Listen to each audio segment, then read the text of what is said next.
It's fun having you. Welcome to the podcast. I'm excited to be here. Yeah, man. I'm really happy to have you here because I love how you think, but then I also love the science behind how you think. Some people know your books or your TED Talks, but what I've noticed is some people know you as, like, they think of you as a researcher. They go, that's what that guy does.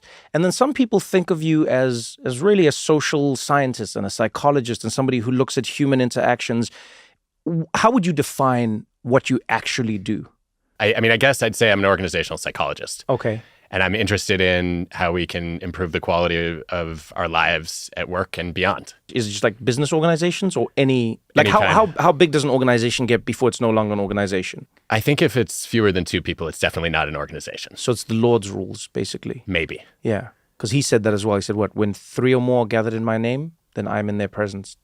I'm going to take your word for it. Yeah, well, I haven't had any conversations with the Lord, so it's in the Bible. That's one of my favorite lines in the Bible. I like that the Lord is like, look, man, there's 2 of you. You should probably go to church. If there's 3 of you, I'll come to you. Fascinating. I didn't know there was a biblical theory of team size or gatherings. Actually, maybe then let me start with asking you that. Is there a science behind the number of people who come together then increasing their ability to connect with something more powerful or spiritual? Well, thinking out loud, there are a couple of things that come to mind. Yeah. The first one is, I'm thinking of Durkheim, the founding father of sociology, who wrote about collective effervescence, which is a lot of syllables for the feeling of energy and purpose that you have when you come together in a group for something larger than yourself. Say that again. The feeling of? Energy and purpose. That you have when coming together collectively in a group. Yeah. For the same reason, though. Yes, with a common goal. Oh, I like this. Wait, is this the same as Roman soldiers being able to march further when they were marching together? Possibly. Okay. Yeah. And do we know why that is? I think we know a little bit. There's actually a hilarious experiment where people had to sing "O Canada," either in unison or not. And then they ended up cooperating more afterward if they had been in tune together. Oh, man. Then it seems like national anthems have a purpose in a weird way. They might. Beyond just... I thought it was just a love song to the country. Well, I mean, I think you made the case that Sweet Caroline is better than our national anthem at bringing people together. I think it is. I think that was hysterical, by the way. Thank you very much. I think it's one of the greatest. I actually think that's what we should do. I think every country should change its national anthem every few years, just to keep it fresh and keep up with the times and the vibes. You know what I mean? And then Sweet Caroline could have been a national anthem, I think, for a while. You know? How would you choose? You just see what people like. It's how do they choose the charts? This would be so much fun. Yeah, I mean, we just listen to the music and then we go all right, hey, new national anthem. You know, it's all right, Taylor Swift has a great one and then Beyonce has another great one. And then we just go down a list and we choose amazing songs. Sometimes you unearth them from way back in the day, you know? What I love about this is then you would get people a little bit more comfortable with changing old traditions. And then it wouldn't be a far cry to say, we should have a new constitutional convention. Damn, you just took it there. I mean, I don't touch the Constitution. Let me tell you something now, Adam Grant. I want you to know you don't bring that to my podcast. The Constitution is the way the Constitution was and it always will be. All right? Anyone else who's watching this, you know that. I believe in the Constitution and it stays the way it should, especially all those amendments. You don't change those amendments. How dare you? You're a big fan of change. I mean, I think that the world changes and we have a choice about whether we want to evolve with it or whether we want to become obsolete. Okay, so let's try climb this mountain together. Somebody who is pro-change is how I assume you are, from reading you, listening to you, etc. Depends on the change. Okay. So then let's start with that. When do you think someone should change their mind? Because I always go, you should always be willing to change. And for me personally, as Trevor, I always assume that I could be wrong. It doesn't matter what it is. I just always assume that I could be wrong. And then I go from there. Including about that? Yeah. Okay. I think that change is not always good, right? We have to be clear about that. Sometimes it backfires. Sometimes it has unintended consequences. We're living with a lot of them right now. And your show is about that in some ways. Right, yeah. I think the reasons for change are really important. So a lot of people change to gain social approval. Uh-huh. And plants. Oh, wow. Well, I saw that coming and I couldn't jump quick enough. Sorry, but it's right out of shot. But it's out of shot. Sorry. That's hilarious. You're gonna just have to leave it for now, I guess. guys to run with this metaphor here. It's yeah, not all change is good. That's what you were saying, right? I don't know. Maybe that I plant didn't know you needed bring to go. props. I didn't know you bring props to your interviews. You brought the prop. That's really well played. Thank you. So, so going back, So going back, Why do you change? yeah. Why do you When? change, or when do you know that you should change? I think for me, the starting point is to say most people base what they want to change and what they want to keep constant on their identity. And their identity is a set of beliefs about what's true. Mm-hmm. I think that's a mistake. I think who you are is not a question of what you believe. It's a question of what you value. So not what are your truths, but rather what are your principles? What are your truths? What are you? Wait. Forgive me. It sounds like the same thing. Help me break it down. So let's talk about you, Trevor. Yeah. Let's talk about one of your core beliefs. Give me a policy that you think is necessary or effective. That is necessary or effective. Or that we should have that we goodness. Don't. Okay. The way taxes are doled out for people's education in America, for children's education, I don't think should be by zip code. I think somebody should try and find an algorithm or like a system that basically just breaks it up equally and every school gets the same money, because otherwise people have created little enclaves where the money ends up. And so even though it's a public school and everyone's proud of that, oh, my child goes to a public school, you've made it a private school by locking it into the zip code where the school accepts people from. Yep. Do you know what I mean? So for me, that policy I would change. I would go, no, we find a system where the money all comes together and then it just gets like sprayed out equally, and then every school is getting the same amount of resources, as opposed to schools getting money based on who's the richest people who live near it. Okay, good. So you have a belief that equal distribution of resources to schools is a good idea. Yes, I think it's a better idea than what it is now. Now, what's the value behind that? Why do you want to do that? I don't even think about people being smarter. I don't even think, I just think if everybody has access to a thing, then they're more likely to be in sync with each other, because in a way, we've given them all access to Canada as an education system. And so they're more likely to feel like they are together when they go out into the world. Okay, so the value you're describing is community, solidarity, belonging. That's your value. Okay, now your belief is you have a particular way of getting us there. Yes. That might or might not be true. That is true. And so if you stay open to questioning the belief, you're interested in whatever is the best policy to serve your value. Oh, and that allows you to learn and change. Okay. But don't change the value. No, this makes a lot of sense, because I should be open to the idea that equally distributing the thing is wrong. Yeah, exactly. But I still wish to create a society where people are generous and connected and living in a community. Nailed it. Look at that. I like this. You should teach. I mean, you should go to a university and like be a professor or something. I might need a recommendation from you. I'll be like, can I get a Trevor reference for that job? You know, I've always wondered this about you.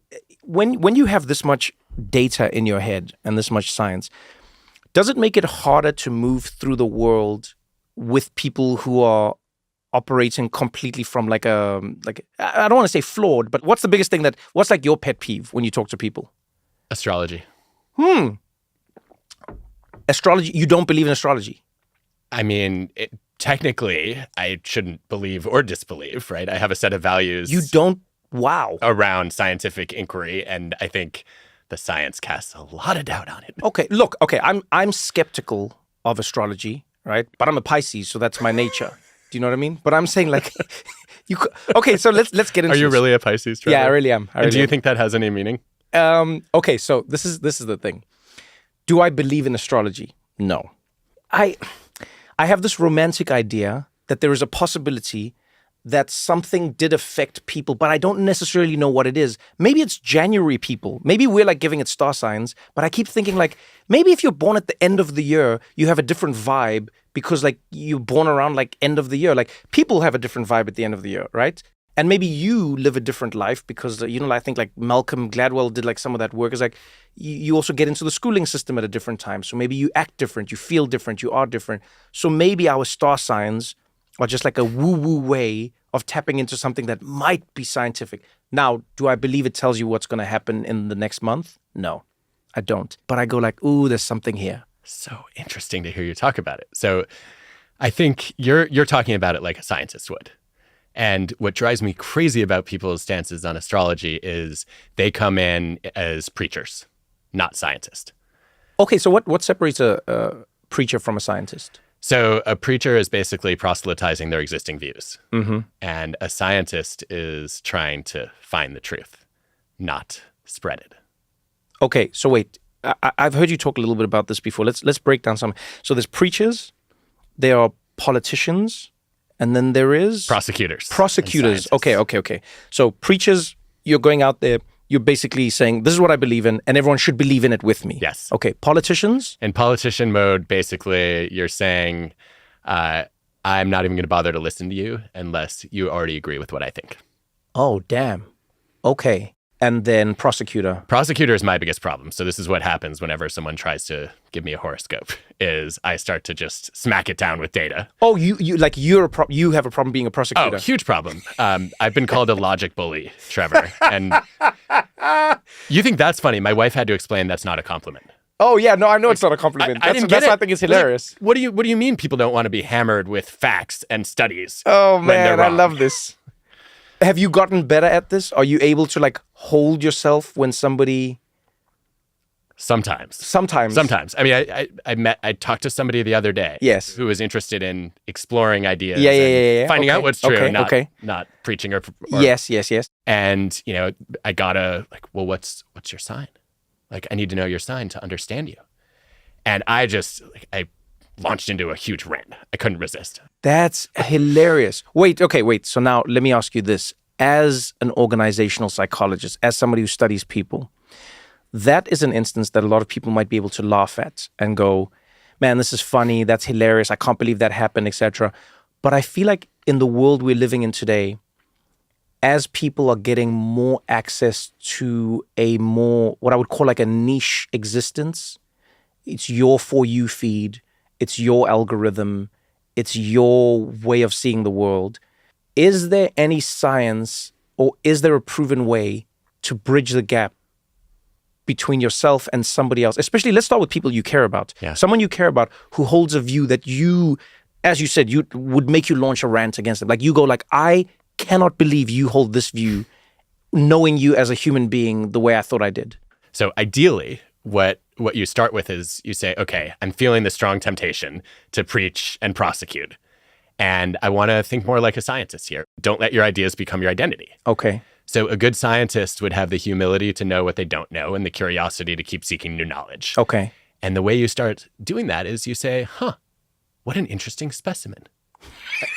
I mean, don't say that out loud. Okay. But I think that. I was like, okay, this is not going to help build your friendships. No, Okay. But the more somebody holds a different opinion, yes, the less you understand about how they think. Okay. Even if you're offended by what they think. And that means you have to want to know more. So you've got a couple options. I think the first one is to just establish that two reasonable, intelligent people can actually disagree. Yeah. And that's okay. A second is, what I love to do is I love to ask, and this is when I remember to do it, it leads to a much better conversation. Like, okay, Trevor, so like, you called yourself a Pisces. That's so interesting to me that you would put any stock in something that I think has no evidence behind it. What evidence would change your mind? And then what happens? What follows? Well, usually people start to map out, well, this is the kind of study I would need to see. And then they're on my turf. Oh, Right? damn. I could So you're out here laying logic traps. a little bit. The logic bully has turned into the logic hunter. He's like Adam's you're out in the forest, like laying out logic traps. The traps are better than so wait, the bullying. Though. Let's play this game out now. Yeah. Let's try this again in a benign topic. Let's go with astrology. Now, and I'm saying this to you, and I mean this completely, honestly. I do not believe in it. However, what would you need from me to accept that astrology might have some merit? The first thing I would want you to do is to read the science that has convinced me that it doesn't have any merit. So I would say let's just throw out a few simple data points, and I'm going to try really hard not to logic bully here. No, go. You can't bully me because I'm asking for it. So if I say pull my underwear, then I'm now a willing participant. There's no bullying here. This is just two consenting adults, one pulling the other one's underwear up out of their pants. Fair. So All right. Please, so logic wedgie me. Intellectual wedgie. Here we go. Yes. Okay, so there's a psychology piece and then there's an astrophysics piece. Where do you want to go first? Okay, let's go psychology first. Okay, so psychology first. So there's a huge study led by Jackson Liu at MIT. It's over 160,000 people where you get their astrological sign. And then you also have them fill out a long personality questionnaire.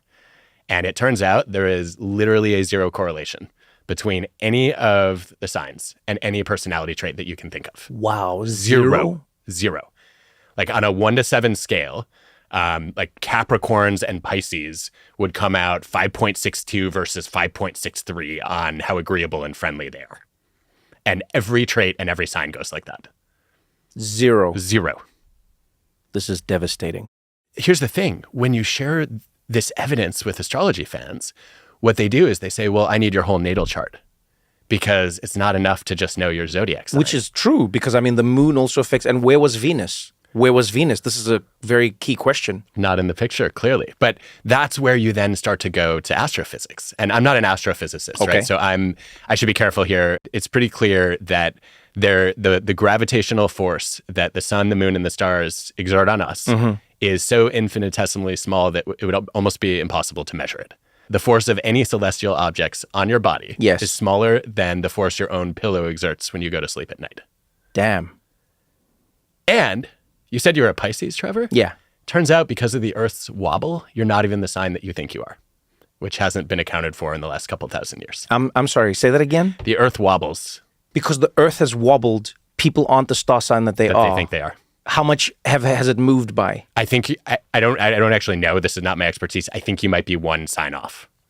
I knew it. I'm an Aquarius. I could feel it. You know what? I felt it change a few years ago, and I was like, "But I'm Pisces. This makes a lot of sense." Clearly, you've just helped me use the science to get back into astrology. No. We're going to continue this conversation right after this short break.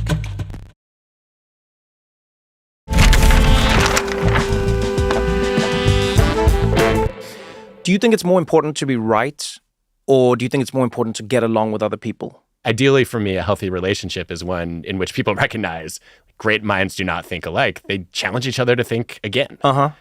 And if we can't question each other and we can't disagree, then we actually don't have a lot of respect for each other. Oh, that's interesting. Like, I don't respect your ability to learn and your willingness to consider different views if I'm not open to putting something out there that you might object to. You know, it's funny. In one of the episodes, we had Gerard Carmichael on, and we were talking about his TV show and how he came out as gay, and he'd been struggling to get his family to accept him as an openly gay man. And one of the things we disagreed on, we're still friends, but one of the things we disagreed on is how he went about it. So he went slamming it in their face, showing my mom, this is my boyfriend, showing my dad, like, pics of my boyfriend in his underwear, and you know what I mean? Now, personally as Trevor, I don't agree with that. And I get where Gerard's coming from. And he said, like, this is the only way I could get my family to change. He knows his family better than I do. So I go like, all right, I'll defer to you. But the thing I said to him was, I find, I'm not a scientist nor am I a psychologist, but I find one of the biggest things that hurts us in society today is that it's sort of like how can I put it? If we spend all our time butting up against the thing that we disagree on, I almost feel like we form a callus with each other as human beings. And then that becomes the thing that we meet on every single time. Well, if it isn't Mr. Pisces, if it isn't Mr. Science. And now I no longer see you as Adam. And so I sometimes wonder, and maybe you've got, something to back this up, or maybe I'm wrong. I sometimes wonder if the key to bridging those divides is not by hitting them head on, but it's by fortifying the other parts of our connection that make us more likely to trust each other in the parts where we don't get along. Does this make sense? It makes a ton of sense. This is fascinating. Okay, so I have a couple of reactions. First one is a callus protects your hands. Okay. Right? So it's a buildup of, what is it? I guess it's just skin that dies, and I don't know. I'm not anything, but yeah. But It prevents you from bleeding, right? Right. Because there's a protective layer on there. And so I actually wonder if the opposite is true. If we invested in other parts of our relationships, we would increase. There's a term for it actually. It's called tensility, which I had never heard. My mentor Jane Dutton gave me the term. It's basically the carrying capacity of a relationship. Oh, I like that. Like tensile strength. Yeah, to bend without breaking. Okay. And I think you could say, yeah, the more we invest in the relationship, the more we build it. Right. But for some reason, whatever we'd been doing to invest in our relationships in the last decade was not enough. Like, people didn't used to fight about politics, I think, pre-2015 the way they do now. And we've still watched a lot of relationships fall apart. Think about how many in the US Thanksgiving dinners were just shattered. Yeah. So I actually wonder if we're making, in some ways, the opposite mistake. We say, that's not important enough to have the argument. I want to keep the peace. I don't want to damage the relationship. And so we never build the calluses for the big ones. You're almost going to an earlier stage. You're saying, because we don't spend enough time challenging each other on the small things, we're not prepared when the big things come around for a constructive and, let's say, respectful dialogue. Exactly. But if you think about it for a second, in any other domain of life, we would assume you have to practice when the stakes are low in order to be prepared for the higher stakes situation. But I think so often people are told, just compromise, pick your battles in relationships, that they end up treating them as fragile, as opposed to saying, no, we've actually got to learn how to disagree. And in fact, there's some classic research looking at families, looking at what does it take to raise a creative child.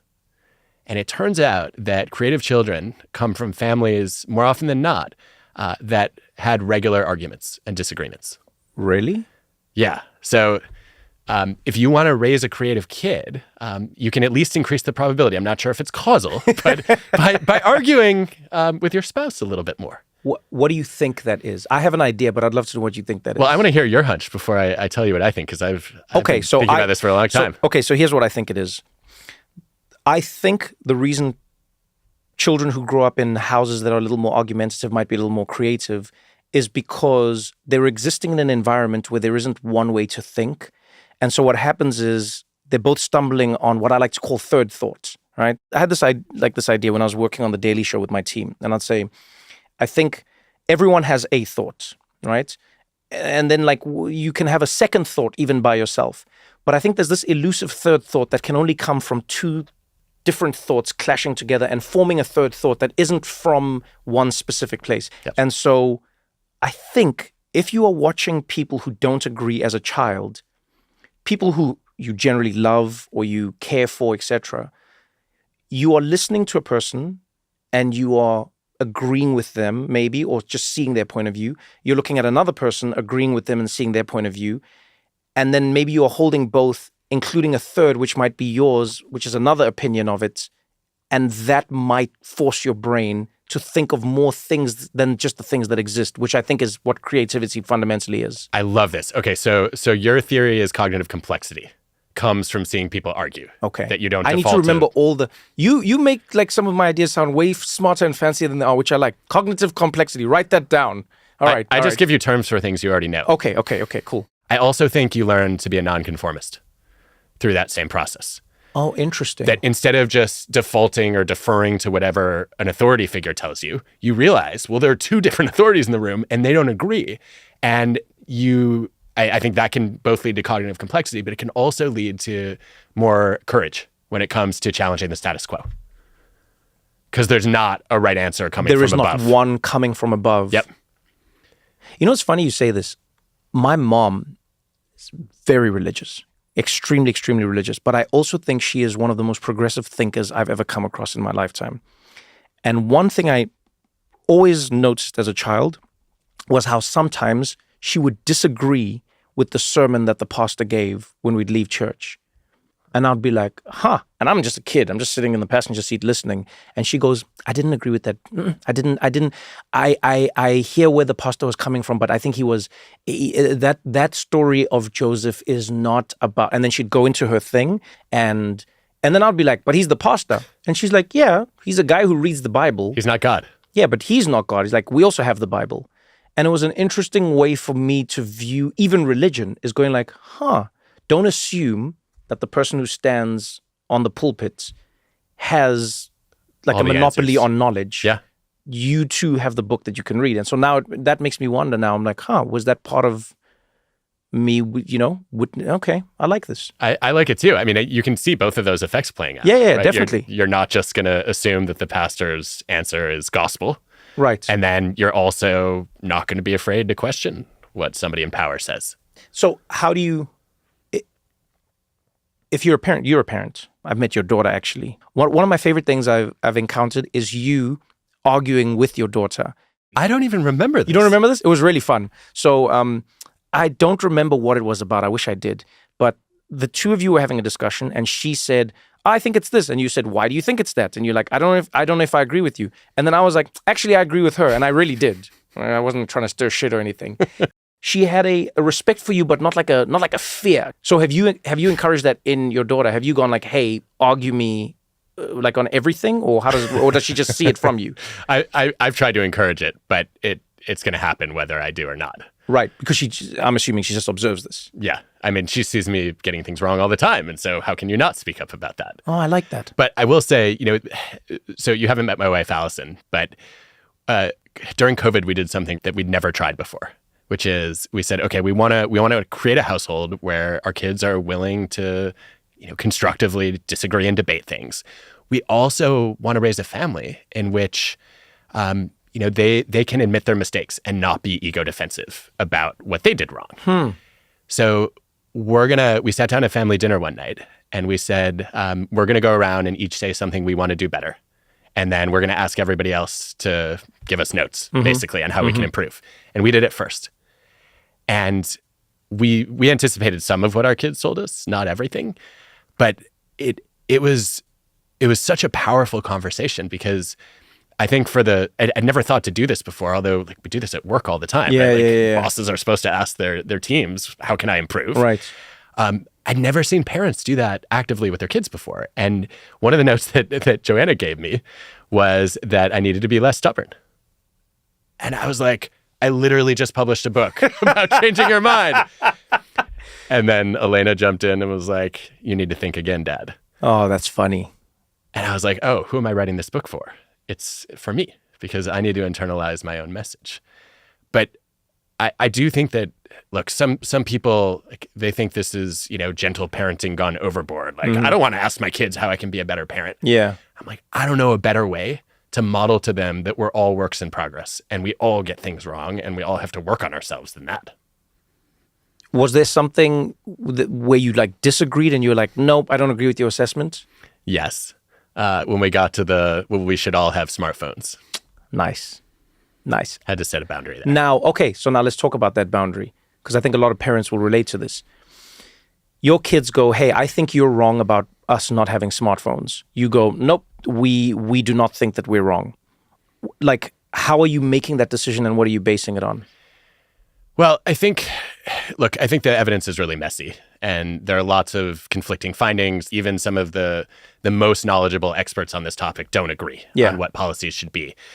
I think that two things jumped out at me. The first one is there was a study showing that the earlier kids got smartphones, the younger they were when they got their first one, the lower their self-esteem, the more emotional challenges they faced, even going into young adulthood. Now, is that causal? We don't know. It could be that parents who were lax in lots of different ways, but that's concerning to me. Damn. And then there was just a great experiment in Scandinavia showing that when smartphones were banned from schools, kids not only got better grades, but they also had better relationships and their social skills improved more. And so I think there's enough evidence to suggest that there are aspects of smartphones that may not be a net positive for kids, that like a flip phone or a watch is probably good until high school. Yeah, like I'm on a journey of trying to dephonify my life right now. How's that working for you? It's actually going well. So what I've realized is the gift of the modern smartphone is also its curse. And it's that everything is in one place. And so I'm not saying it is bad, but I just go, the collection of everything is actually a curse at times, So it's like, imagine if everything that you kept in your house food-wise was in the exact same place. I mean, like cake, cupcakes, milk, eggs, bread, beans, you name it, but it was all in the same place. Think about how much more likely you would be to eat a bag of Doritos if like it was in the fridge. Do you know what I mean? Yeah. And so like I think there's like a weird thing. We've even done this as humans where we've gone like, all right, that's the snacks cupboard. So you know that if you open that, there'll be snacks. But if you put the snacks everywhere else, there's a high likelihood, or a higher, I think, that you're going to get sucked in. And I think the same thing goes for the smartphone, right? It's like we have this thing. This is really good. And you go into one part of it, and then all of a sudden you're in another part of it, and you're like, wait, what how did I get here? What was I doing? How did I? So what I'm trying to do right now is I'm trying to dephonify my life. So I have the phone. I understand that. But what are the elements of the phone that I can try take out of the phone so that I don't have to take the phone out? Do you know what I mean? Yeah. And then your friends don't lose you to your text or your email or Instagram. Yeah, the look down. Yeah. The look down.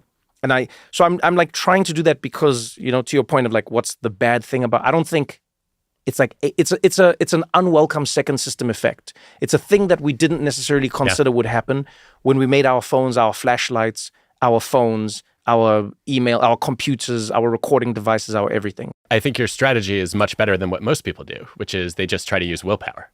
And the problem is nobody has enough self-control to resist every temptation that a phone brings. Man, I wish you were around when I was a kid, just so you could say that to my mom. No one has enough self-control, Mom. Professional psychologist just said it. Don't go anywhere, because we got more What Now after this.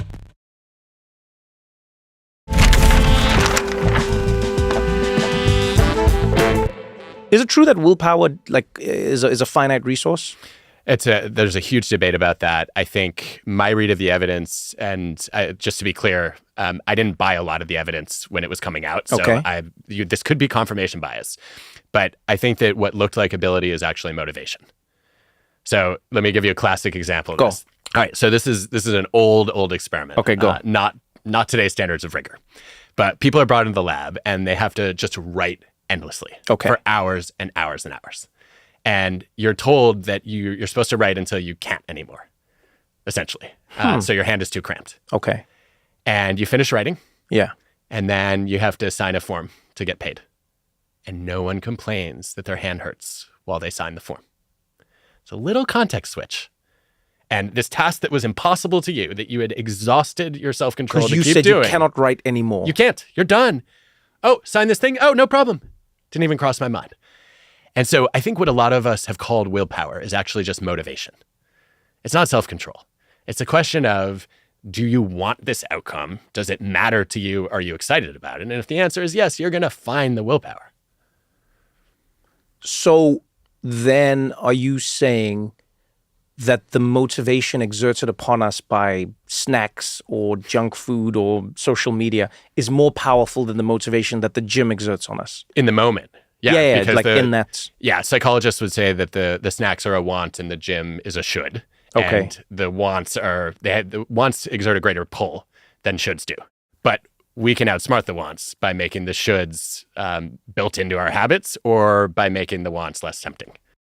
I think that other people play a huge role in this too. So, the famous marshmallow test? Yeah. So the original version is we put a marshmallow in front of you, you're a toddler. Yes. And you're told you can have it now, but if you're willing to wait a little while, then we'll you give get you a two second marshmallows. one. Okay. Exactly.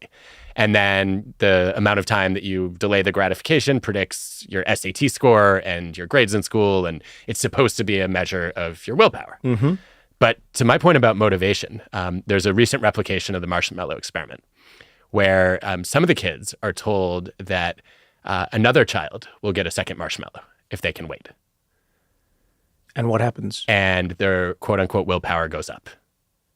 They don't want to let the other kid down. Is the other kid there staring at them? No. They just told about the idea of another kid. Yeah, just knowing that another kid could lose a marshmallow because of you is enough to amplify your motivation. And you wait a little bit longer. Are you doing that because you care about the other kid enjoying the gooey treat? Yes. Could be part of it. Are you also doing that because you don't want to feel guilty about letting that kid down? Yeah. Yeah, but it doesn't matter whether it's one or the other or a combination of the two. At the end of the day, I think Maya Angelou said, I'm counting on you, counting on me. So and now that's what's happening here. Let's take that, out of that world and think, did they ever try playing around with who they told the kids was going to get the marshmallow? I don't know. Because I'd be fascinated if they said, hey, there's an adult in the other room who'll get a marshmallow. Did they care Hey, as there's much? a grandmother there's a grandfather, there's a dog, there's a sheep. Hey, the devil is in the next room. And like Satan, and if you wait, Satan will get an extra marshmallow. I wonder what the result would be. And the reason I ask it is because I think about extrapolating this to larger society. And I go, it makes sense to me that a kid would think of another kid when holding out on taking a marshmallow, right? Because they go, I'll get another one and they'll get another one. Us kids get more, right? What happens when that kid no longer thinks that the other thing is like them? Yep. Do you know what I mean? I do. And then the question I have for you is, how do we then overcome that in society? Because we see it in everything, right? In America, we're getting to a point where Republicans and Democrats no longer see each other as human beings. You take it everywhere. Israel-Palestine is a great example. And one thing that always strikes me is when I talk to friends, especially from the region, is they'll be like, man, we're a lot more similar than you guys think we are from the outside. And this is a lot more heinous for us as human beings than, people sort of play around with it. And so I wonder, is there a way to improve that? Or is there a way to understand why we do or don't see somebody as being a kid in the other room who might get a marshmallow? Oh, there's so many things we could think about there. First one is Lee Ross did this experiment years ago before it was nearly as polarized as it is now, but it was Israel and Palestine at the time. Yeah. It was a test of allegiance. So people who are strongly either pro-Palestine or pro-Israel are presented with peace plans from the other side. And the question is, how do they feel about them? And they're also presented with plans from their own side. And it turns out the content of the plan is irrelevant. What matters is what group you think created it. So if you're pro-Palestine, right, you're more excited about the plan that Israelis came up with if it was labeled a Palestinian plan than you are your own country's plan if it was labeled an Israeli plan. Right. And I think that really just speaks to your point about both in-group loyalty and out-group distrust or maybe even dehumanization. So we feel if we think the idea is coming from somebody that we don't trust or somebody that we don't feel holds the same value as we do as a human, we're less likely to take on that idea. Throw it out. I think most psychologists would tell you that the majority of prejudice is driven not originally by out-group hate, but by in-group love. Huh, wait, say more about that. Well, I think the classic finding is that people they'll attach to a group. Yeah. When they have the most minimal and trivial cues of groupness. You can just put people in a room together and say, come up with a name for your group. And all of a sudden that group is good. And any group that's not us, well, we have to treat them a little bit differently. It's that simple. It often is. We see it happen all around us. So one of the things Tim Kundrow and I did a few years ago was we said, okay, part of what people don't think about is they think about the group that they belong to as part of their essence. Mm-hmm. It's who I am. Mm-hmm.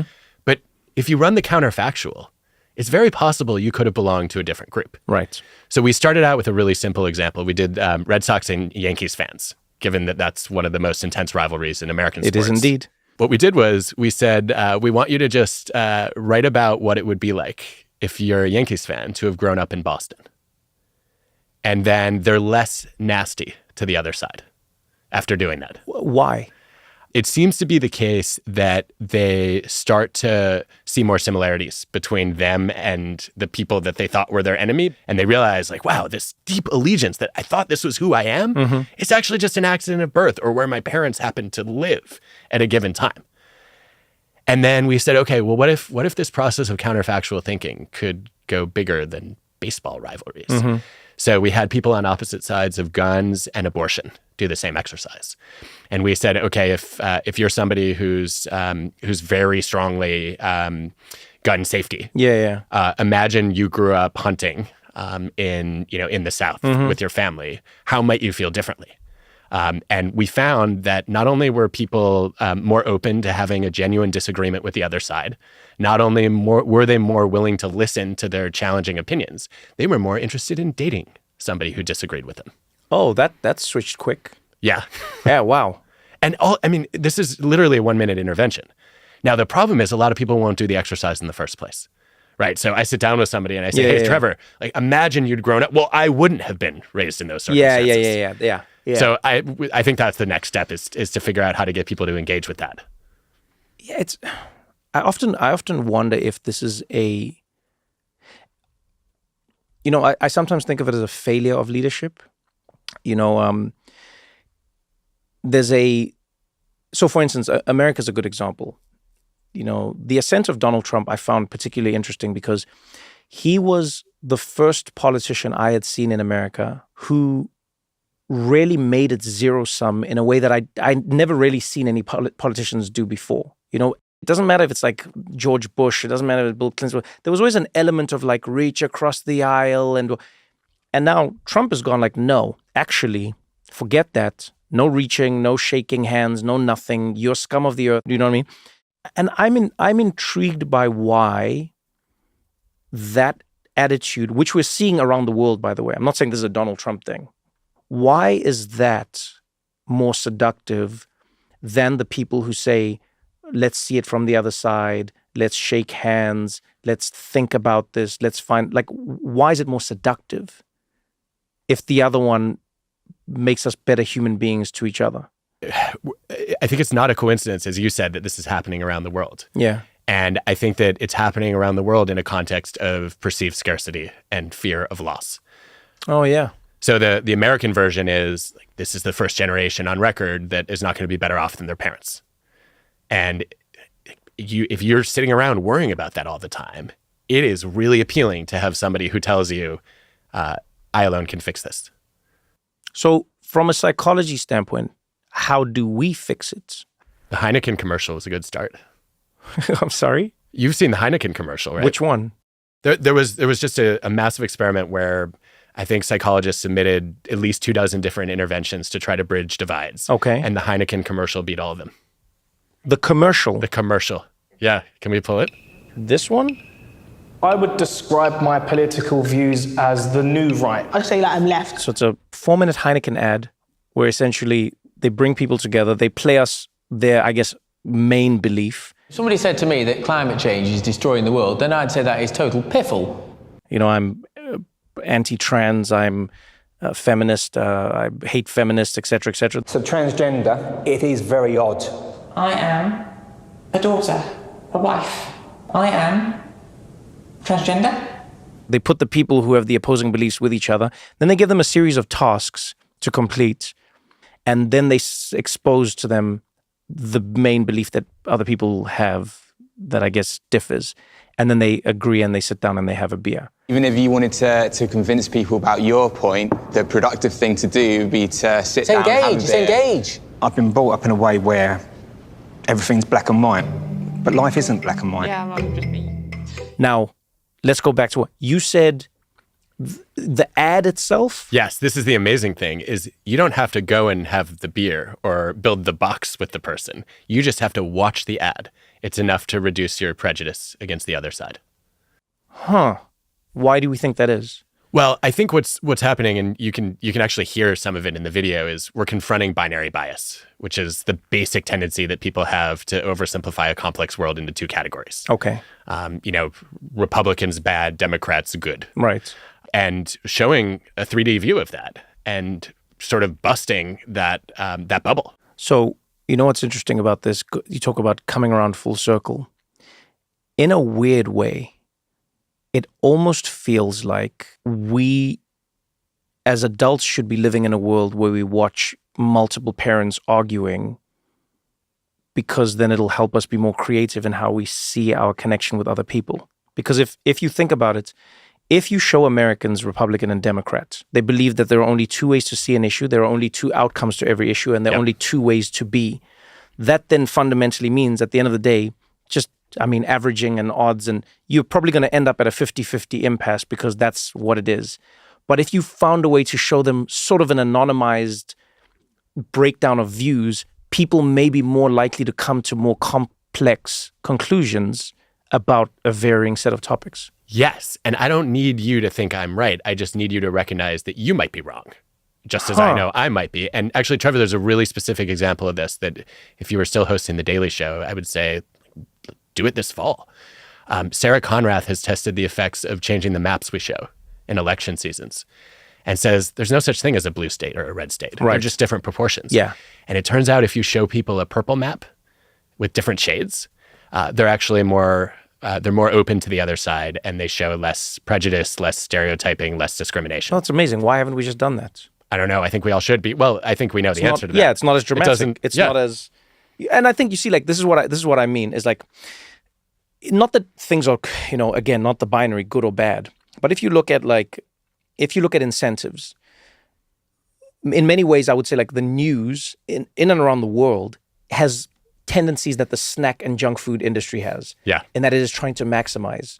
So if they show you a red and blue map, it makes you feel like you are engaged in a battle where one side is encroaching and you are either winning or you are losing, but you really see this thing visually. Showing me a shades of purplish map is just like, you've now just shown me the United States of America, which is not scary, is not as exciting. And so it's like, in a weird way, it's almost like that's what we have to ask ourselves is, where do the incentives lie? If the news has an incentive to keep you watching, unfortunately, that incentive will probably be best served by them making you feel like everything is always ending and then people are coming to get you. Right? Maybe. I think so. I don't know. I mean, people are going to listen to this podcast. They might even watch it. We haven't discussed any urgent news or any headlines. Yes. There's a huge appetite for long form, thoughtful, complexified conversations. Yes. I don't think we figured out how to put that on TV. Yeah, in a weird way, it goes back to the incentives and who's running them or controlling them. It does, but I think on the margins, there are still things we can do. So like we were talking earlier about people not trusting science. And I think a huge reason why that happened is science was oversimplified. And so what we ought to say is, here's an initial study and the best available evidence points in the following direction, but here are the caveats, right? You see that in any scientific paper you read. Well, journalists are afraid to do that because they think it undermines interest. Yes. It doesn't. There are a whole bunch of studies, which I should caveat. We don't know if they're going to continue to replicate, but people are just as interested. And they read with healthy skepticism and they appreciate the complexity. So then let me ask you this. Using everything you've taught me in this conversation, how do you think you will bridge or reevaluate your relationship with the friend of yours who believes in astrology and you had like a little like ranty bust up with? What do you think you can do now to connect with them? What do you think I should do? I would start with the like apology. Just be like, hey man, really sorry. You know me, science, I put science above everything. And studies have actually shown that people like me are less likely to be open to a different opinion. And so, yeah, man. Anyway, it's actually funny. I wouldn't have usually done that, but Mercury's in retrograde. And that probably contributed to my inability to connect with you as a person. And then if they laugh, then you're in the space. And then if they don't, you can be like, I'm joking or whatever. But then maybe you find like a little bridge and their sense of humor and you know what connected you in the first place, and then you go from there. And then you're like, anyway, how's life? And I think that is enough. I don't think you're supposed to solve it there personally. Let's sort of build the scaffolding around this fracture in the column of our friendship. And then when that scaffolding's intact, at some point you can come back, joke, laugh, connect, and whatever. Because I don't think you need to agree with your friends on everything. But if you get back to remembering that they're a human being, I do find you can have like a really wonderful relationship where you can even now mock each other about that and just be like, yeah, of course, what are you going to say about that? What are you going to say? I think that's what I would think. I love this. Do you talk about astrology again? Or do you just leave it aside? Yeah, but I think it's no different to a limb that is injured, right? Why do we put people on crutches? We put people on crutches so that they can stay off the limb that's hurt, right? Now, in the long term, you intend to get back on that limb and you're going to do some physical therapy. But for the short term, it's like stay off of it. And then next thing you know, you're back at single leg squats and you're in the game. And I think I believe that that point of a friendship actually becomes greater because now you have a rift that you've repaired. And I sometimes think the most important connections you'll make are actually in the rifts. I think those moments is where like the real like core of a friendship actually exists in, like the strength of it. Why? Because I think you've now built a new type of trust. You've shown to each other that you have the ability to come back from anything. And I think that resilience might be more important than just like a theoretical willingness. And so you can then laugh and go like, man, remember that fight we had? Remember that shit that went wrong? Remember that? Wow, I can't believe that's what I think. So you've proven your commitment to each other also as part of that, it seems. Yeah. So that's what I'm trying to work on in my life with people is I go like, all right, I disagree with that. Have we shored up every other part of our lives? All right, let's tap on that a little bit. How are you feeling about that today? Let's chat a little bit more. Have you seen this? What is your perspective on this? I find that helps me a lot with people as I go, I've read this article. I would like to know how you see this and how you perceive it before I say anything. And I find, and that's maybe why I keep them and call them friends, I find the people who I have in my life are willing to say, yeah, actually that's not, or this was, and I find over the years and over the months, our conversations have become a lot softer at the edges than they once would have been. I think you missed a calling as a therapist / life coach. No. Well, you do it masterfully. And I can't help but react to one thing that you just highlighted, which is I don't think character is how you treat people when things are going your way. It's how you show up on a hard day. And I think true character is what do you do when your values are tested? Yeah. What do you do when your values are tested? Damn. What do you do when your values are tested? Well, we'll leave everyone thinking of that one. Adam Grant, it's always a pleasure chatting to you. Honor is mine, Trevor. Thank you. It's a blast, as always. Hi, Jessica Alba. Hi. Haven't done an interview in a really long time. I'm a little bit nervous. You haven't? But don't think of it as an interview. Think of it as a conversation. If it's an interview, then I've failed. I haven't had a conversation in a really long time. I'm feeling really nervous. Oh, that's hilarious. So like in most conversations, I wouldn't introduce you. But let's say there was a third person here and they just walked up. Okay. And then I would say, oh, hey, viewer. Let's say my friend was viewer or listener. Hey, viewer, listener. Very strange name. Their parents. Yeah. Their parents wanted something interesting that would get people talking. Hey, viewer, listener, what's up? Oh, yeah, no, nice to see you. Oh, this is my friend.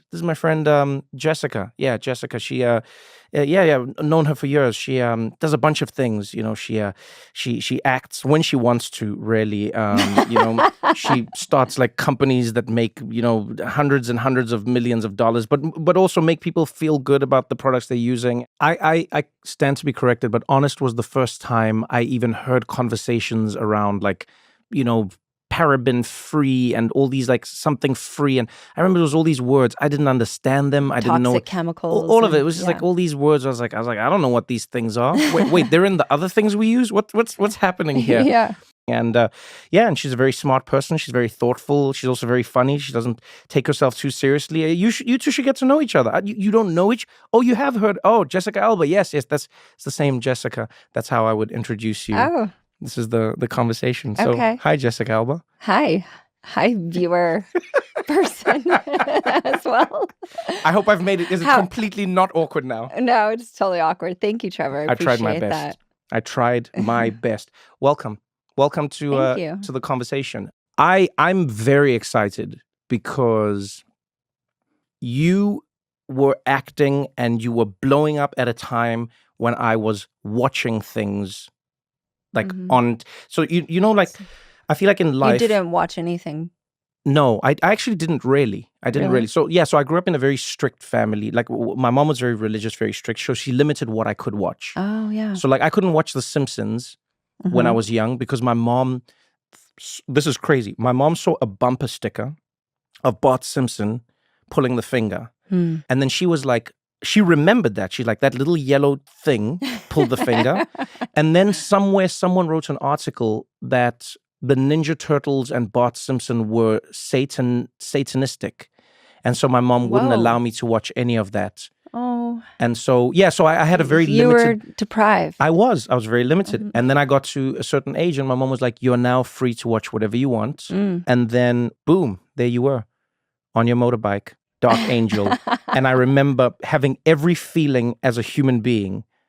And I was just like, this is the greatest experience of my life.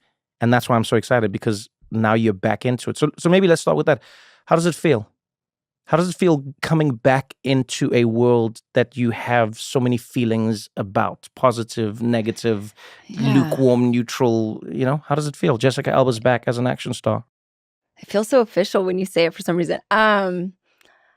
So when I'm on a set, it feels like home. It feels like I'm with my people. I think because I grew up in my early years on a military base and I started acting so young, being on a set and that like nomadic life, and essentially you're like circus people, right? Yeah. It's all the sort of like freaks and weirdos of their family are who end up usually in the business. And they just feel like my people. They feel like home.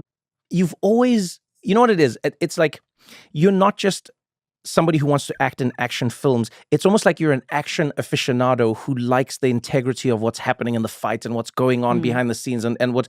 So talk to me a little bit about that. Like, what is it about action in particular that you enjoy? I think because I grew up on like Lethal Weapon and Beverly Hills Cop. Oh, and I like this. Okay. You know, I loved that genre growing up, and it was always men who got to do it, and they were saving the chick. And I was like, what if the chick was the main event here? What if the chick was saving herself? No. What? Yeah. And then James Cameron picked me when I was 17, you know, out of thousands of people to really be the star of this wild idea, which is this post-apocalyptic dystopian future where there's genetically engineered humans. And I was in the writer's room with them because they only had 3 paragraphs written when they hired me. And they wrote the character and the rest of the story kind of around who they were going to cast. And I think because they gave me a seat at the table when I was 17. Yeah. And I trained with stunt people. So I'm a trained stunt person, essentially. I don't know. I feel like that's probably where I feel most comfortable. I never felt comfortable in Hollywood settings, like more traditional Hollywood, where we've met, you know, the Vanity Fair party the Golden Globes or that. That's where I always felt wildly uncomfortable, but I've always felt really comfortable on a set. You felt like, the uncomfortable crew. in those settings? Oh, yeah. Wait, why? You seem like you fit in. No, I don't know. I just never was never really had like a crew or like a group of people or a community. Yeah. And I think because the nature of being a young actress and how they brainwash us is that we should be competitive with one another. Yeah. You know, and I think that breeds a bit of like isolation in a way. But I always felt like I was competing against men. I never felt like I was competing against other women. I was always excited if there was another chick around, you know. I was like, yes. Did you feel that was reciprocated at the time? And do you feel like it's changed since? I don't think women really got me until after I had created a company, it was successful, and had a bunch of kids. I think that's when women, and I worked really hard on trying to make sure that women knew that I am a girl's girl, you know. Right. Because if I just allowed PR of projects that I was in tell the story of who I was, it was really like a fanboy fantasy kind of person, right? It wasn't, there was no real truth there. I've always wondered what that felt like from your side, you know, as a human being, you're having an experience. And oftentimes what we take for granted is the experience that we're having of other people isn't necessarily what they're having of themselves. Yeah, never. So right? you were in the industry, you're in Hollywood at a time when It's really curated. There was no social media. There was no way for you to speak to your fans or to your audience or to anybody on the outside. And I like that you say that fanboy image, you know, did you ever feel like you were being pigeonholed or put into a specific space where it's like, you know, Jessica Alba, you have to be the sex bomb that's looking like this in the leather pants and this is the only way you can exist? I think that no matter what role, whether I was doing like a dance movie, you know, to inspire young girls like Honey, or if I was Dark Angel, where I was a genetically engineered like superhuman, or if I was Sue Storm, who was a very like maternal kind of superhero, they would always feel like they needed to sell me to the fanboys in a certain way. And it wasn't just me, it was all of us right at the time. Right. And so, yes, there were like 2 or 3 of these men's magazines that we would all do to, you know, try and get those fanboys to go and show up and watch whatever it is that we were selling. But I would always try to do 3 to 4 women's magazines. So for every 1 guy's, I would do 3 to 4 women's to try and keep the balance there. You have to be strategic. And I think it taught me, when I thought about longevity in the business, I think being portrayed that way forced me to be even more strategic, probably in a very early age. I went back and looked at some of your early interviews, and I'm so embarrassed. No, you shouldn't be, because it's really interesting to see that trait is even evident back then. In some of your earliest interviews, you talk about wanting to be a producer, you talk about wanting to get behind the camera, you talk about wanting to control the environment that you're in. And back then, I'm sure if people read it and saw it, it would just seem like a nice thing to say. But when we look at Hollywood and the industry in hindsight now, you know, everything, the Harvey Weinsteins, the Me Too movement, looking at the insidious nature of agents and what was happening, and you know what I mean? When we look at it now, and I go back and read some of your interviews, it almost seems like you were sometimes either prescient or you were speaking through what was happening, and you were trying to say, hey, I would like to have a little control so that I'm not at the mercy of this machine. Did you feel at times, or did it seem that you couldn't be everything you wanted to be in the industry, and you Absolutely. You just had to be one idea? Yeah, for sure. I think it's difficult for people once they have, I think, an idea of who you are in their mind, and they've put you in Maxim and you're in Esquire and GQ and, you know, they have you in those things. It's tough for them to imagine that you could be intelligent, that you could have a soul, that you could have depth of emotions or be dynamic in any way. And I think I also had to wrestle with those stereotypes, even on myself. It took me probably 3 years after I founded Honest until I really started to embrace the notion that I could be smart. Wow. The notion that you could be smart. Yeah. I allowed my co-founders, who I brought on and who I pitched them the idea, but I let them take credit for finding me, even though it was the other way around. Wow.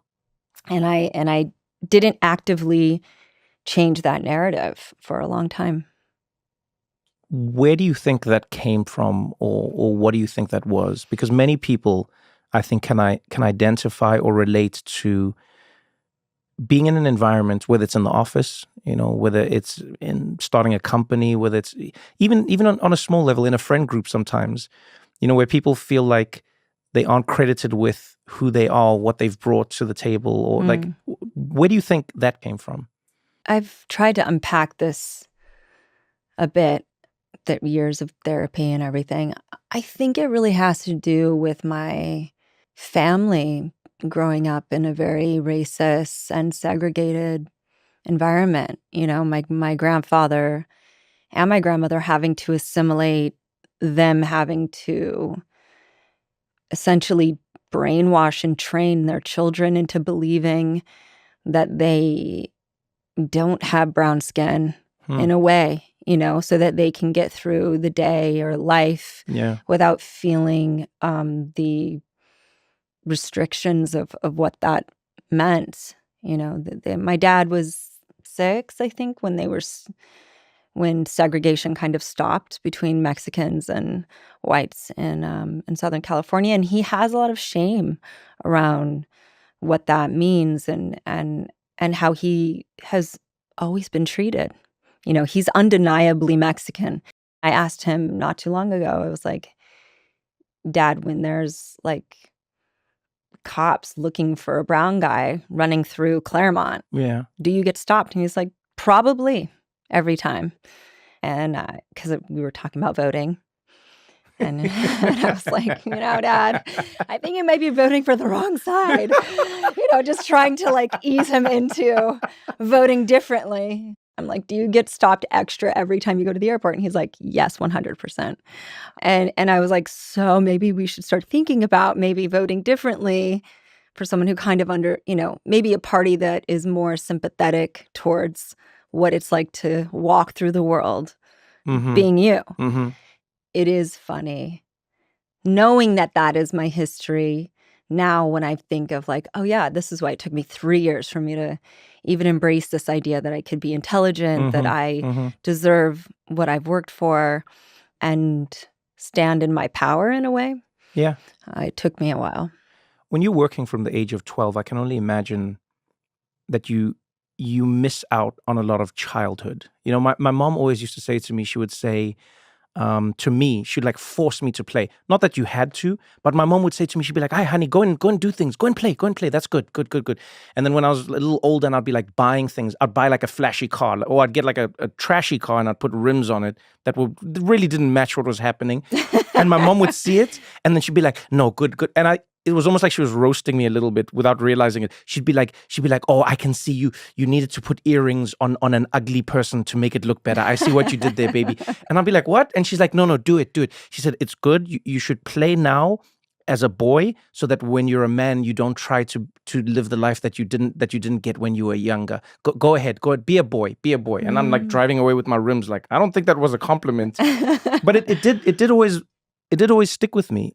What the thing that my mom was saying was, she was saying there are stages in life where you need to be living according to that stage. And I've always wondered about, especially, actors who act from a young age. It looks like it's fun, but it's still work.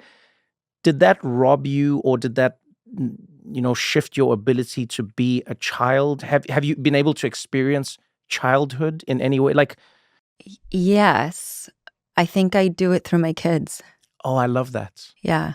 So I feel like I have given them the life I didn't have. And so I get to be present with them and live through their eyes and sit with them and allow them to really be kids and have temper tantrums, and I'm still there, hold space for them, and then let them be joyful and silly and goofy and all that. Yeah. What's your favorite thing you've experienced through your kids' eyes? Something that you never got to experience? I don't think my parents did this on purpose, and so I don't want them to take it the wrong way. I always felt a layer of cynicism whenever I was being completely me, when I was uninhibited. There was always a comment. I don't know if I ever really felt the freedom of just being me. So every moment that my kids exist is great because they're just being them. And it's like so beautiful because they're all very different, but they get to just be them. And I'm not in any way kind of confining that or putting them in a box. I felt like I never really had that freedom. And I think that's why I started acting so young, because it gave me the freedom to be someone else. Do you still have that joy and that passion? Like, you've come back, which I might be wrong, but I would assume means there is a joy and there's a passion that you find in acting that's special. There's something cathartic, I think, about, yes, it's written and there's a script and there's a character and there's other actors, but there's something about this moment that you create with people And the fact that I get to be in someone else's skin gives me this freedom, it's very liberating. It forces me to be wildly present. And I think I'm not sure outside of my children anything else that does that. It's awesome. I hope to do it more, but only work with people I love instead of assholes. I think that's a great way to be. I think that's where I'm going. That's now. a great way to be. Yeah. In Trigger Warning, you're playing a person who's really an expert in what military division were they in? What are you? She's special forces. Special forces. Yeah. All right. And she comes back home. She's lost her father.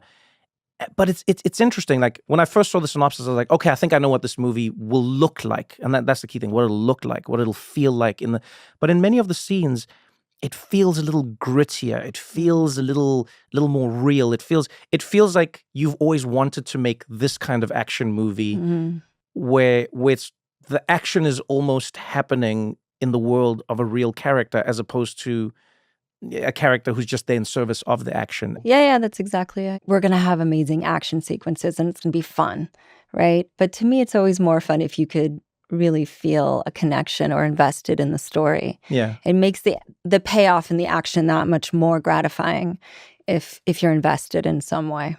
Do you like getting kicked and punched? I like doing the kicking. If someone and clips that, it's gonna come off very wrong. Context. In films, I will state that all again. In film, do you enjoy being film kicked? only? No, because you would get bruised. You would get back in the day, I could sell a punch. I don't like it when they accidentally hit. That sucks.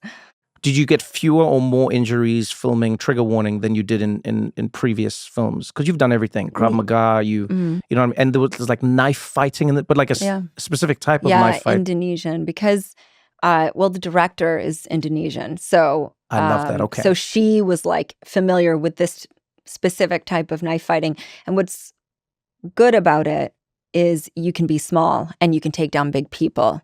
And so it's a certain technique that would make it believable that I could take down, big men.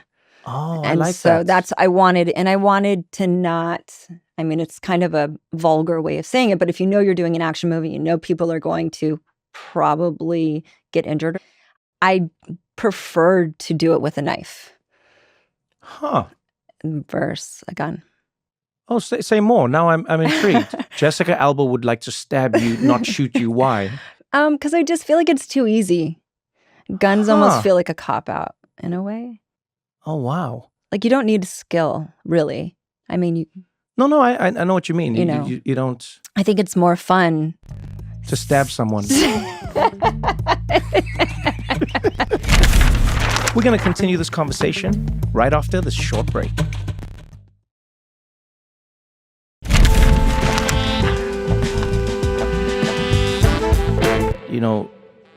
I was chatting to friends about this before our conversation, and I was like, it really is wild to think that there was a time when a celebrity / well-known person, actor, singer, whatever you want to call it, there was a time when they would not be involved in anything business. It was just not possible. I mean, now it seems so obvious. People are like, I've got my tequila, I've got my clothing brand, I've got my makeup brand, everyone's like, yeah, you can do it. In fact, sometimes people just do it to do it now. Right.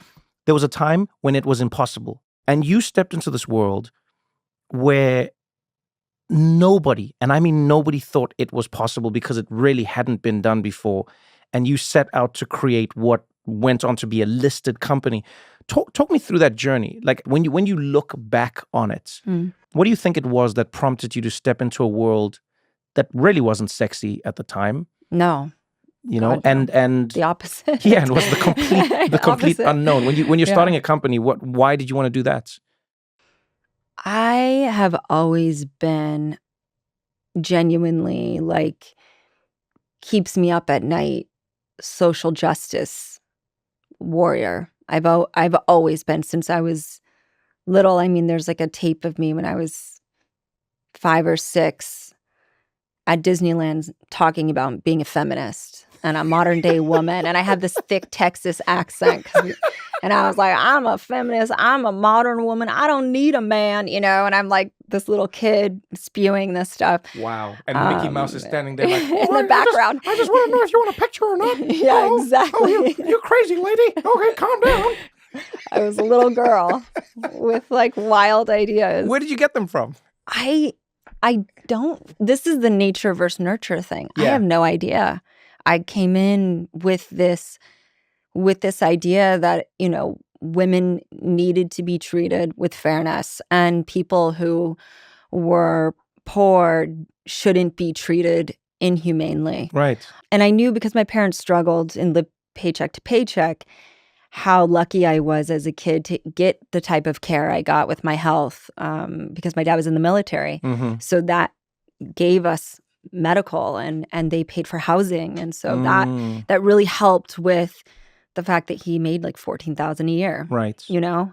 And so, yeah, from very early age, I would say if I get to be successful, I'm going to do something good with my life and use me to make a difference. And then when I learned about people getting poisoned from their everyday products without knowing about it, I lobbied on Capitol Hill. I like did everything I could to try and bring awareness to it. But the only way to really change habits is to create a solution. And if I could get people to choose to buy the better thing, then it can hopefully make an influence on the industry to do it better because they can see that this is what the consumer wants. Yeah. I can't see you walking into many rooms back then without the resume you have now and without the industry changing the way it does now. You know, one of the more interesting stories I remember being told was there was somebody who was trying to pitch a makeup brand for darker skin tones, and they were told, "Oh no, but black women don't really buy makeup." And the person was like, "Yeah, because there's no makeup for black women." And they were like, "No, I think black women don't buy makeup."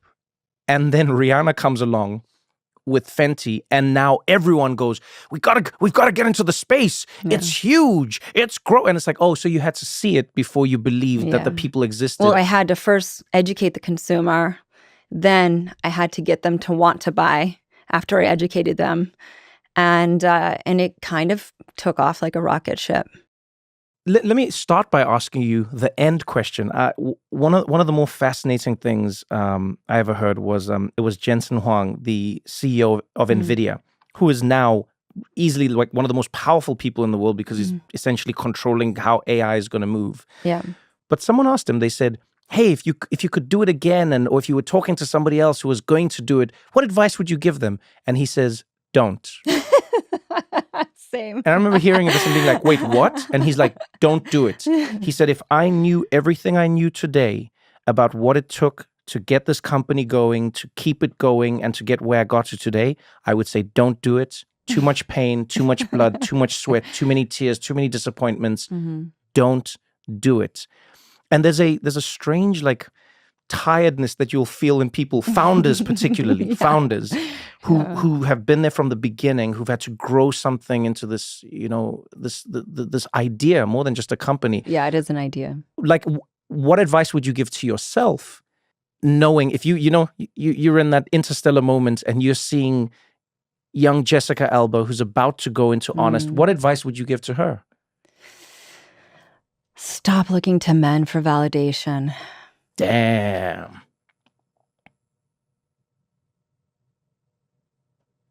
Wow. Huh. How do you think that played out in a company structure? I think in a company structure, I kept feeling like I needed to. It was like the cat chasing its tail in a way. I knew intuitively what this company was created for, why it existed, why it mattered. Most people who came in didn't understand any of it and needed to collect data to justify them wanting to participate in the success of what it was Mm-hmm. because they didn't understand, frankly, the consumer and why the consumer would want this. And to me, it was so obvious, but to them, it was mind-blowing. So from day one of pitching it all the way through to, I mean, still, it's a lot easier now. It's a lot easier, and I'm not going to front. It's a lot easier now.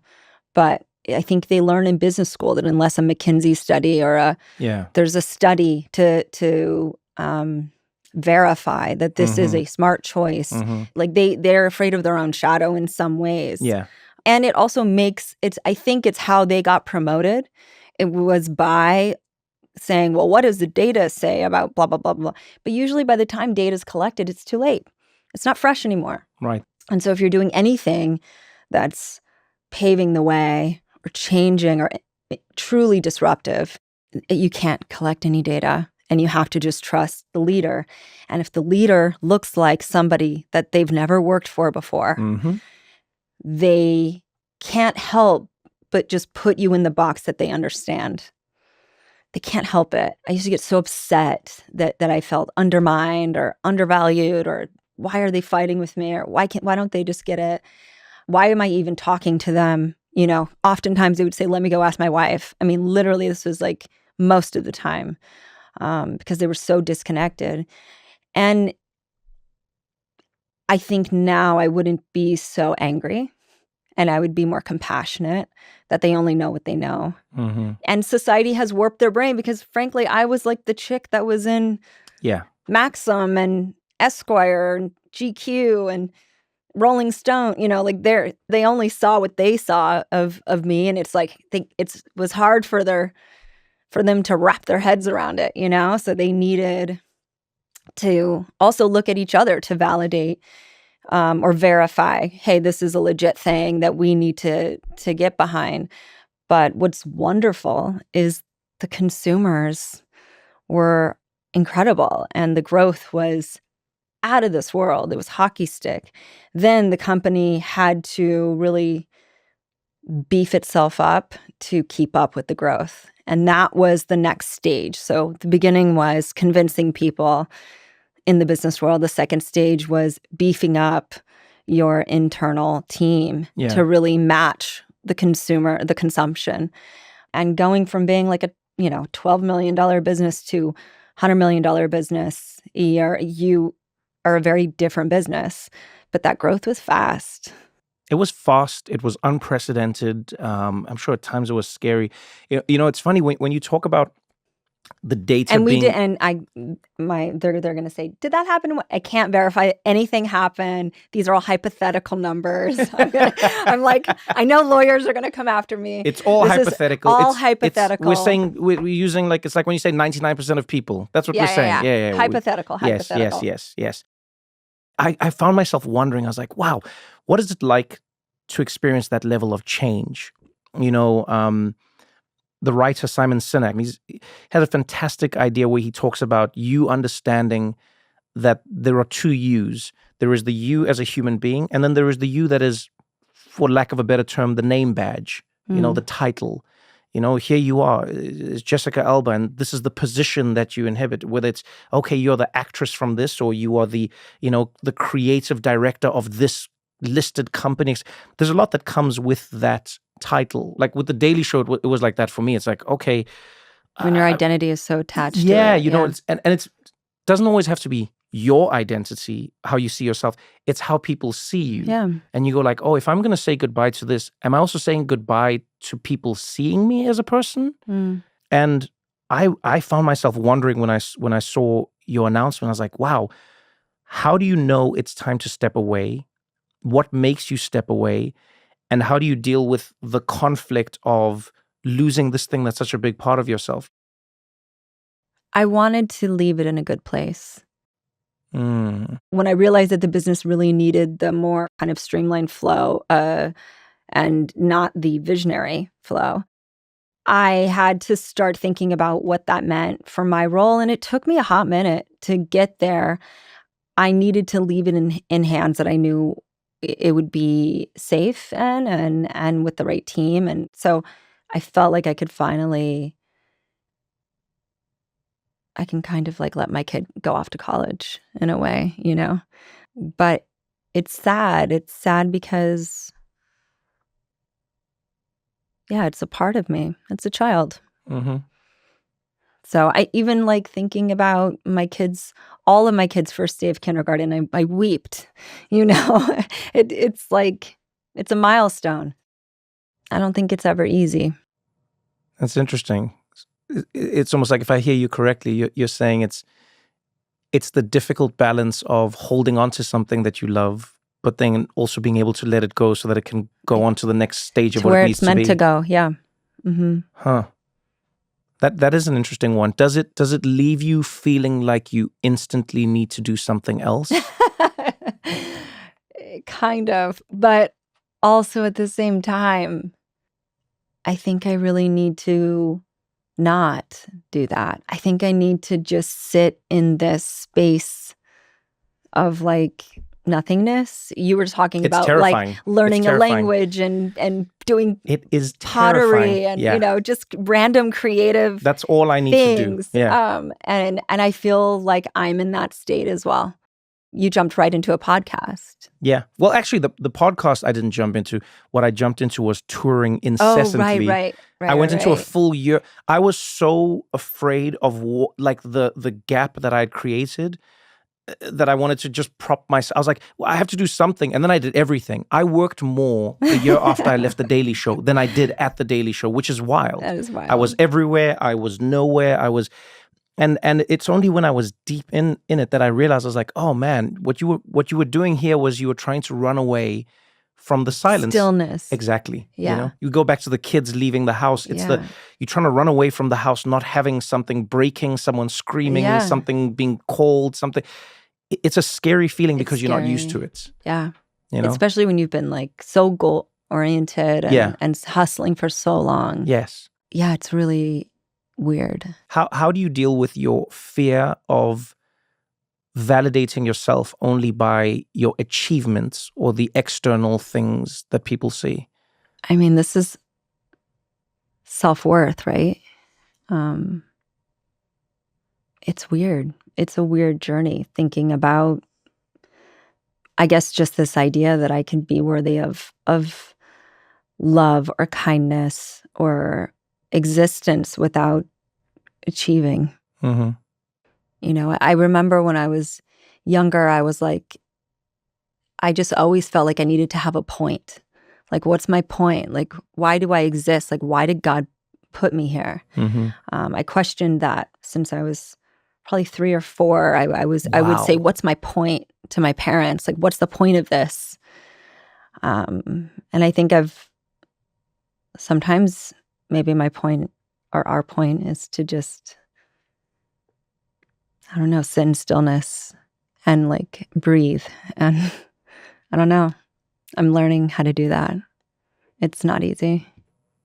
It isn't easy. I often think about how, from a human perspective, we're the people who are generally making or creating a point for other things that are just existing. So sometimes we'll look at a flower and we go, oh, the point of it is to look beautiful and and the flower's like, oh, I'm just growing. That's all. And we go, you. There's a point to this flower, and the flower's like, oh, I didn't think of that. I'm just growing. I just exist, and because of the very nature of my existence, I give and take. Right. And so I'm worth being. Yeah. Don't go anywhere, because we got more What Now after this.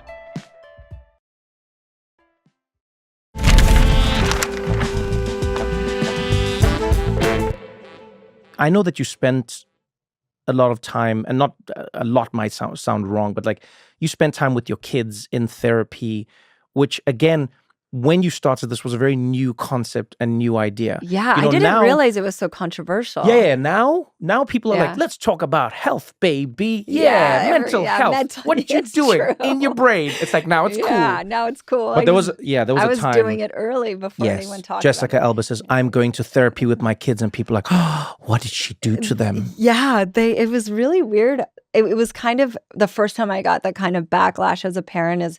You've been mom shamed? I've been, yeah, of course. Wow. yeah, it's weird how people have like very strange, judgy perceptions. But I had a really tough adolescence, and it was hard for me to find my way back to my mom. And we have a complicated, very loving but complicated relationship. And I just wanted it to be easier between my girls and me and myself. I didn't want there to be years of fighting and misunderstanding and missing each other. You know, I just wanted it to be different. So when I started seeing and feeling the "you just don't understand me" thing, and I was like, I feel like I'm always scolding them, and and they just feel like I don't get it. Maybe this is a time where they can have a safe place where they can say whatever they want. Yeah. They will not get in trouble. And I have to be a listener and just try and figure out how to meet them where they need me so I can be a better parent. That's beautiful. I love that. I love that because if I hear what you're saying, it's like in many ways you're doing the thing, or you wanted the thing that many of us take for granted, and that is the opportunity to interrupt the cycles that we experience in our families. You know, our inability to communicate, our conflict. So it seems like you were trying to actively step in and change something that most people just go like, well, that's the way our family is. Right. Yep. What was the one thing that you had to change or you had to learn from therapy that you were like shocked by? Because therapy always does that. It'll show you a side of yourself that you didn't know or want to acknowledge, and then you have to go out into the world and face that. So I think because even though I was right, What a great beginning to a sentence. even though I'm right in many of these circumstances, it's not about being right. It's just about them feeling like they can express themselves authentically. And it's not even about finding the right or the wrong answer. And I was always so black and white. Like, what's the lane? Like, where's the path of least resistance? Like, what's more efficient? Like, and my kids and humans are gray, man. They're mushy. And it was when the therapist was just kind of like, it's not really about getting to the right answer. It's just about letting them feel how they want to feel, regardless of whether it's right or wrong, and you holding space for that. And the more they kind of resist you and push against you is actually a relief. It's the more comfortable that they are, that they have a safe place to express themselves authentically. Right. And so that helped a lot. How did it affect your relationship or how you related to your parents? I mean, I would say the more work I do, the more compassion I have for my parents. For sure. They only know what they were taught. And we all do. It. Yeah. And if they didn't heal their trauma for whatever reason, every decision from then on is just piling on from that one traumatic event.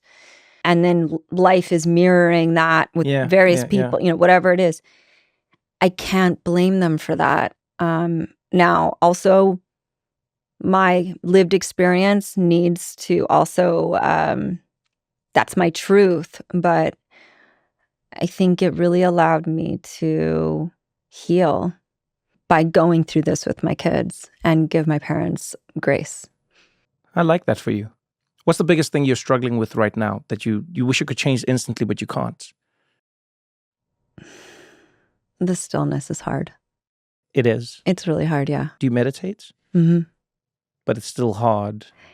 You know why? Because if I could go and isolate myself and be completely alone and just meditate all day and do that, I think it would be a lot easier. But interacting with the life, Yes, the everyday yes. life, and trying to be fucking still is Yes. really hard. You can relate. Oh yeah, I had an Yeah. argument with a monk about this. Yes, I'm that kind of person. I was in Bhutan, and there was a monk I was chatting to, and this monk was like, well, the stillness. And I was like, it was beautiful. Don't get me wrong. There was a lot of things that I learned. And then the monk, I said, that's why you have to go to other places, right? So you can try and, find your calm or find your still or find your peace. And then the monk was like, yes, but you can always find it inside yourself. And I was like, well, not always. You can try, but you can remember what it feels, but not always. And he was like, no, always. I was like, it's not always. I was like, yo, man, you live like in a monastery and you always top go of a on top of a mountain. mountain. I was like, why do you go there? Because you know that if there were kids screaming, running around, or if there Yeah. were cars driving by, Yeah. it's a lot harder to connect to And that if they thing. need help with their homework, Yes. or if someone was Exactly. wronging them at school and spreading Exactly. a rumor, Exactly. or one wants to play with monster trucks on your freaking bed, and you're like, I can't have any more monster trucks on my bed. Yeah. So I agree with that. I'll struggle with the stillness, but then I will find it in random moments. It's probably why I stay up late, because that's where I find my stillness comes. There's just like a little piece where I go like, oh, okay, this is silence. What's your This is time? me. My time? Mm-hmm. I think I'm the most still and the most me at like midnight, 1 a.m. Mm. That's when if I'm struggling, I do what I like to call worst case scenarioing, and I burrow. I burrow as deep as I can. I've actually recommended this to people. I think sometimes what we do... You put your head in the sand? No. It's quite the opposite. So sometimes what I think we do is we will be told, and this became a trend a few years ago, where people would go like, no, think of how good it is. Think of how you think you came through that. And I understand that positive framing. But I think people take for granted that when you have anxiety, what you're doing is you're really applying too long-term thinking to what might be a temporary feeling. Oh, yeah, right? yeah. So what I do is I do the opposite. Instead of trying to hold myself back, I go with it. And I'm like, all right, what's the worst that could happen? So let's say it's a show. I'm like, oh, I'm having a little anxiety about that show. Then I'm like, okay, what's the worst that can happen? Well, what if the people don't laugh? I'm like, and then? And then it's a terrible show. I'm like, and then? And then they're going to, and then the show's done. I'm like, and then? And then I'll do another show. And then? And I'm like, well, I guess that's it. And I promise you, it makes a big difference. I go like, what is, because sometimes I think because you're trying to hold yourself back from understanding that the worst case scenario isn't actually Isn't that bad. Scary, yeah. Yeah, it's just like, all right, what's the worst that could happen? Mm-hmm. And then when you see it, you're like, I guess. Shmeh. I like that. Shmeh. Where did you learn that? Just from me. Oh, really? Yeah, I was just like, I can't keep on doing this whole like, be positive and no. Ask yourself, what is the worst that could happen? Genuinely go into it. And you'll be shocked at how many times the worst may still be terrible, but you acknowledging what it is can sort of help you either avoid it or understand where it lays. Or what's so scary. Yeah, It sort of dissipates its power. It does. Yeah, it does that's indeed. interesting. So it was actually Charlie Munger, who is a Warren Buffett's business partner for many years. He passed away, but he said this beautiful quote. He said, I don't want to know when I will die or how I will die. He said, I just want to know where I will die. Just tell me where I will die so that I can never go there. And I think it's sort of the same approach. Totally. I would love to know, like, what now? What now for you as a human being? And not what's next, by the way. What now? Yes. What now? Yeah, that's interesting. It might be your shortest answer. Oh, go. I love that. I don't know. Huh. I really don't know. That is beautiful. I mean this, right? No, but I mean it. That is beautiful. Thank you for that. Jessica Alba, thank you so much for joining me on the podcast. Thank you for having me. I always try and think of like what the music is that's playing before the thing is. Do you want me to sing it for you? That's actually really good. Nah, it's a real talent of mine. It's almost like you did it. Welcome to the podcast, everybody. How you doing? Good. Terrific. You paused for such a long time. Yeah, because we've got kids. Did you pause because you're English, or did you pause? Oh, yeah. Yeah, it's probably a British issue. It really is. Well, we were being polite. I was sort of going, ladies first. You can say how you are, and then I'll define how I am off the back of it. Oh, wow. And now I'm going to apologize for us pausing because wow, it was compulsive. Well, happy podcast day, everybody. Yeah. This is an all colonial edition, I guess. It's like degrees of colonization. Yeah. We have the colonizer. We have one who was integrated into the colony, and then one who was just oppressed, but has made his way out. I'm not going to come across well in this pod at all. If that's how we're setting it up. Why are you assuming you're the colonizer? Okay, maybe I'm not. Maybe I'm not. I'm fine. This is fun, actually. This is fun. Ben, we barely get to speak to you because you're always like off doing something. Like if there was an asteroid coming to Earth now, you would probably be asked to produce it as a concept. Like they would be like, the world's ending.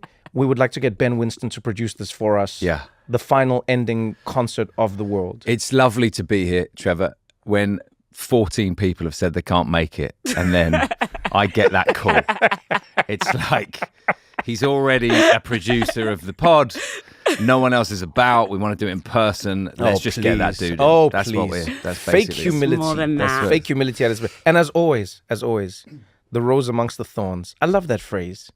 Christiana, how are you, friend? I'm good.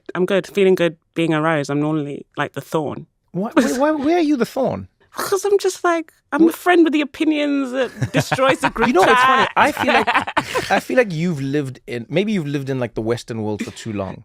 Because if you were in South Africa or many parts of Africa, I feel like you would be like the friend. Yeah, of course, because it's just like, they like chaos. Yeah, you know, like think about Joseph, like our friend from Uganda. Oh my God, we need to have him on. Literally, there was a group text that was sent out to our soccer group. And they didn't mention his name, but they said, "Hello, gentlemen. Please note that this is a casual game and nobody needs to be instructive, and stop telling other people that they're useless and what they need to improve on." And I sent it to him. And in classic Joe style, I said, "Joe, this is definitely directed to you." And he was like, "Oh, first time I've been called a gentleman." He wasn't even phased. Because I think as Africans, we're blunt. We're like, whatever. I It's know. not about being polite or anything. How are you doing, though? I'm good. Where have you been? Where have I been? My favorite CIA asset. Oh, wow. You always ask that question in such an accusatory way. I'm sorry. And no, it's fine. It's fine. Because I feel like you're up to mischief. You know what? You're not wrong. Where I am in the world is generally for a mischievous reason. And where I am in the world is actually the perfect question to ask for our brand new segment. It's time for Where in the World, brought to you by T-Mobile, who can help you experience travel better. They have a whole host of travel perks that you'll love, whether you're on a day trip or your dream trip. Okay. I've debated whether or not I should tell you this. Oh, wow. This is one of those moments in life where I like to be honest with my friends. Okay. But I also like to be right. By the way, if a man tells you he likes to be honest, that means he's a liar. But What? Well, I can't believe you'd say that. it's just that when men are like, "Oh, I'm really honest." It's No, 'cause I they're didn't say I'm liars. really honest. I said I like to be honest. There's a difference. Okay, all right. What's this got to do with where you've been? I've been traveling quite a bit. Yeah. In part of my travels, I had a meeting and a conversation with the assistant director of military operations at the CIA. So yeah. Interesting. Is that what you've been doing? You've been having conversations with the CIA? I think you've truncated everything I've said and made it sound a lot more clickbaity than it is. What did you meet the CIA about? Again, you've just moved on from, you've now made it the whole organization. I just met an individual, lovely gentleman. Okay. And yeah, it was just, but I wanted to tell you this because if I omitted it, I would always feel like I'd kept something from you that sort of made you right. And why did he reach out to you?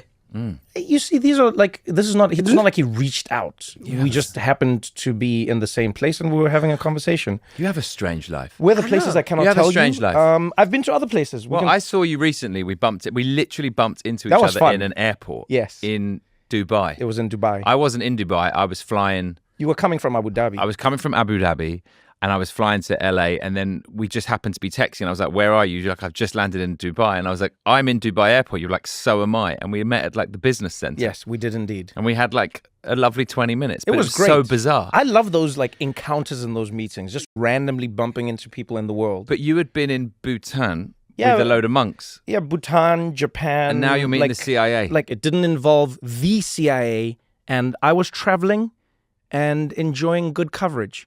So let's jump into the podcast. But remember, I wanted to tell you that that segment was brought to you by T-Mobile, who can help you experience travel better with perks like free in-flight Wi-Fi so you can watch your favorite movies from 30,000 feet. Plus, you can return your dollar rental car without the hassle of refueling. Yeah, that's pretty amazing. And get this, T-Mobile's got you covered with 5 gigabytes of high-speed data in 215 plus countries and destinations with Go 5G Plus or Next plans. Learn more at t-mobile.com/travel. Qualifying plan required. Wi-Fi where available on select US airlines. Terms and conditions apply. I think it is time for us to jump into this week's podcast, which is really exciting for me because sometimes I think we limit ourselves in how we think because we think through the lens of what is and what could be. And every now and again, I like to think to myself, what would I do if I ruled the world? And that's when I find the magic happens. That's when the true magic happens. So I'm going to kick it off. So I've been thinking about it this week. If I ruled the world, I know this is going to be controversial, but if I ruled the world, I would shut down social media. It's done. It's finished. Ooh. There is no more. Ooh. Oof. Oof. Considering especially people are probably watching a lot of this on social media. Yeah, it's done. But it feels like you're being hypocritical because how much stuff you're I'm not putting being, out on social no, media. I'm not being hypocritical at all. All of it? Yeah. Now, let's be clear about what I consider social media. Be clear. So be clear. it is Instagram, Facebook, Snapchat, TikTok, Twitter, and are there any others? There's WeChat, which is like... I don't think Truth that's... Social. No, that's... I'm big on Truth Social. I love it. I love Truth Social. As the white member of this panel, I'm huge on Truth Social. What's it like over there? It's where the truth is. Wow. And it's social. Wow. It's Truth Social. Do they know that you're Jewish? No, I hide that. I hide that. I thought I was hiding it from this podcast as well, but apparently not. I've been outed. So you're going to explain why you want to ban all social media, but we also, but you at the same time need to acknowledge the many incredible things that happen because of social media. This is what I think we do sometimes in society that is, like there's this idea, and I think it's neuroscientists have stated this, and psychologists. They've said that as human beings, we overestimate how happy something will make us, and we underestimate how unhappy something can make us. Okay. Right? I think social media falls into one of those categories. We take for granted how unhappy it has made us as a civilization. We take for granted how much it's hurt us, how much it, and I'm not saying it hasn't brought the good things, but I think the good things are far outweighed by the bad. My issue is we talk about TikTok and all these algorithms knowing us well. I think the thing we take for granted is that we're creating a feedback loop where the data that we're putting out becomes the data that we're getting in. What you don't realize is happening to you is, for the most part, the algorithm is contracting your view of the world and leaving you in a world where you like the things that you like.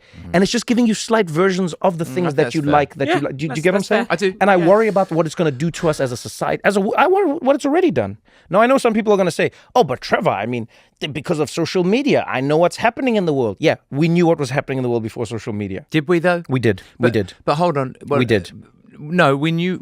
Ask me about sure. things. I'll tell you if I knew. I knew them. But here we've given the power. Social media. Yes. And listen, one of the things I was thinking about in the lead up was maybe banning social media for kids who are under 16, and actually just letting them never have smartphones, but only have phones where we can reach them and find out where they are. Because I don't think there's any good to be had from that.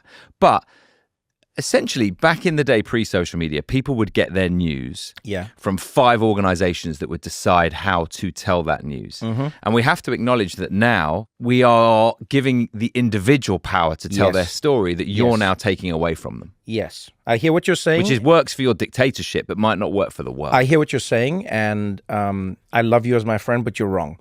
So the reason I say you're wrong with such confidence, Ben, is because I'm not saying that I will get rid of the internet. The internet still provides everybody the opportunity to, in some way, shape, or form, share their opinions. Social media has created a specific machine, an algorithm that is tasked with one thing in particular, and that is keeping our attention, keeping us engaged. So I'm agreeing with you. Yes, there were maybe like 5 networks, but I think that would change. You know, cable news comes out, cable television, cable whatever. But then there's also the internet. You can go on the internet, you can search something. There'll be other websites, there'll be other news, etc. Because in the same way that you're saying social media has given individuals the opportunity to tell their stories, I think it's also robbed us of a collective understanding of what reality actually is. And I know that I'm sacrificing some things. But the things that I think we're benefiting from are the fact that reality starts to come back together, because your feed can feed you a reality that isn't completely real. How many times have people looked at, like, let's look at the conflict. You want to be delusional? Yeah. Yeah, you're in an echo chamber. You're happy there. The thing is... But you're unhappy there, I argue. But life is suffering. Like, people are going to be unhappy, Trevor. Like, I with or disagree. without the social... No, honestly, I think they're going to be unhappy. And I'd rather them be unhappy on their phones than out in the real world doing real damage. But okay, think of it this way. Pre-social media, you are a crazy person somewhere in the world. Yeah. You have a crazy idea. How do you connect with other crazy people? You start a religion and you have it's a holy... very hard. But people's had cults. People... Very hard. So you're so very hard to really blow You them want to up. raise the threshold. Is that what you're saying? Yes. To Back in the day, a crazy person had to be on the corner holding a flyer telling you why you have to join their thing to end the government. But that is what you're saying. And again, I'm okay with it if you want to be that kind of dictator. But what you're essentially First of saying all, I is... don't like the fact that you're calling me a dictator. Well, I just think if I rule the world... Hold on. Very we're, loaded, we're Ben. sat in a room with your name everywhere, I even just on our said- mugs. I just I'm said- like, No. I can't move for Trevor Noah Yes, Carroll. yes. But it says with Trevor Noah. With. It's small And you font. are with. I And you are am with. I am with. And I think But it's my- important to remember that. Okay. With. But my point is, if you're saying there's mad people who we're giving a voice to, what you're essentially saying is you want to clamp down on free speech. Yeah, censorship. No, I'm not saying that. You are, because you're no. saying there's crazy people on the street corner. We're now giving them a megaphone. I'm not disagreeing with How you much that has we are. Elon Musk paid you, Ben? Oh no, I'm not. I'm all about the TikTok dances. You know what I mean? That's what I don't want to lose. Think of all the avocado toast recipes I'm going to miss out on. So, no, I'm just saying that your reason on the one hand is because we're unhappy, and I can take that. And then you moved on to the algorithm is damaging, and now you're saying there's crazy people on the corner we're giving a megaphone to. That's a wide spray of bullets you're going with. Yeah. Because I think it's a wide spray of bullets that's affected us. So let's break them down really quickly. So I'll give them to you as a list. The reasons I say we should get rid of it, right? In my world, if I rule the world. Number one, misinformation and disinformation spreading at a rate that is far, far, far quicker than any other traditional media could be. Number two, limiting people's ability to live a life online that is making them more alone, more lonely, and feel artificially connected when in fact they're not. That's fair. Right? Because it presents the veneer of connection that isn't in fact there. Number three, I would go with it's fracturing our collective reality. Now, I'm not saying we have to agree on it or disagree. Yeah. I'm not saying that. I'm just saying we all have to agree that it happened or it didn't happen. And I think social media is fracturing that. Social media is breaking it down. I'm not saying my world will be perfect. But Trevor, don't you think that, like... Wait, so neither of you agree with me here? No, but I think... Wow. You guys are parents, by the way. The reason I don't agree is because I just think... You're going to wish your kids lived in my kingdom. Listen, maybe. The world's a mess. I don't disagree, but I think social media is just exposing how fractured we already were. Most people never had a real sense of collective reality. No, how can you say this? Honestly, people... The graphs for loneliness, if you look at it as a graph, all that's happened, like I would say from the Industrial Revolution, that's when it really starts to go up. But if you look at loneliness from social media times, it's skyrocketed. But isn't it because we live in this like Tech world. hyper capitalistic culture where people have to work all the Very time, valid. Very where people valid. don't have money for like holidays and housing, very valid cost as well. of living. Very so valid. Even if people didn't have social media, they wouldn't have the means for connection because we're in this capitalist hellscape. I can agree with many. I can agree with many It's like parts of that. social media is just a reflection of like these kind of I dystopian agree. weird times we're in. You know what my favorite part of social media is? Close friends on Instagram. That little button. Have you ever used the little close friends thing? Yeah. Because then it can just be the 15 of you that you allow into your world, and then it's not a status thing. It's not a opinionated thing. It's just a little close community. Just putting it out there. There's lots of good things about social media. Lots of good things. I met my husband on Twitter. Wow. There you go. Look at that. People. Okay, here's what I'm trying to understand she met here. her husband on Twitter. Guys, let's go. Are you saying? Are you saying that you wouldn't want her children to exist? I can't believe you're killing just because you met your husband on Twitter does not mean Twitter is now a good thing. A good thing can come from a bad thing. There are people who've met like someone they like in prison. I don't like prisons. Wow. I'm not cheering for prisons. I'm so sorry, Christiana, that he's being so rude to you. Tell me about I think there's lots of negative things. One of the things that I was thinking about genuinely was like, in the things when you said, let's do it about what we would change, I was going to say, let's ban social media for under 16s. Okay, so now let me ask you this question. Let me ask you this. Why would you ban it for under 16s and not for over 16s if it is such a good thing for the world? I didn't say it was such a good thing for the world. I said I don't think it needs to be banned. If I remember correctly. I think it needs to be regulated. If we rewind the tape, you will hear Ben Winston say, I love it. It is the best thing in the world. I want to dance with dictators. You see, that's the problem with AI. You've made me say that, and I never said that. No, but really, why would you? Because you're having lunch with the CIA. Why would you ban it? I would ban it because I actually think the biggest problem with social media isn't about what you've said. I actually think the biggest problem with it is the insecurity that kids feel and the bullying that can happen on there. And that's what worries me about social media far more than like an adult reading a Twitter feed, and they should just know better to believe and research facts that they're getting that are true or false. So if I'm hearing you correctly, you're saying that children are affected by the bullying and the shaping of their reality, but adults are not? I think adults have a freedom of being able to not feel as pressurized, and if they want to enter into that world where they're bullied, like when people say, and this is gonna be brutal when I say this, but I'm saying it anyway, like, you know, when people go in the news and they're like, I've had death threats. Oh no, on my Twitter, I've had death threats. I'm like, well, just don't go on Twitter. We're not talking about somebody sending a letter to your house where they've cut up like magazine letters and like real death threats. We're just saying like some dickhead on Twitter who's like DM. I'm like, just don't go on social media if it's so upsetting for you. But like for me, I was on a flight yesterday. I had an hour to kill. I went on TikTok and you said I had a lovely time. No, I just had a lovely time. I looked at Arsenal scores. I watched clips. The algorithm. What is frightening about it is the algorithm now knows me better than I know me. Yeah. Because like it started sending me this show about a pawn shop, not like sexual porn. Porn, PAWN. Correct. Which it's like from the 90s, this pawn shop in Detroit. And it's decided, TikTok, that I will like it. And it's right. I really do. And now I'm like, it's showing me, it knows what I like more than I would. If I saw that on a cable menu, I'd be like, I'm not going to watch that. And now I'm hooked on ban it. So the algorithm's too precise. It's another reason I'll ban it. It's such a precise algorithm. Do you not worry that you wouldn't be here if it wasn't for social media? Would you have become, without social media and without people going, oh, I love that guy, I want to hear him talk about this? It's unlikely that you would have had the success that you've had. We would not be sat here today on with your name on the mugs if it wasn't for social media. So are you not worried about the fact that you're cutting the hand that feeds you? What's the expression? I am willing to accept that there will be some things we lose in society. Because now you got the house and cars. No. I mean that honestly. I think sometimes it's hard for us to think about the possibility of a better future because we haven't lived in it. And I don't even mean this in like a dark way. Yeah. Like if I didn't grow up in an abusive household, I might not be here with you. Right. But would I want that for myself? Are you saying that abuse primed you for a friendship with Ben Winston? In many ways it did.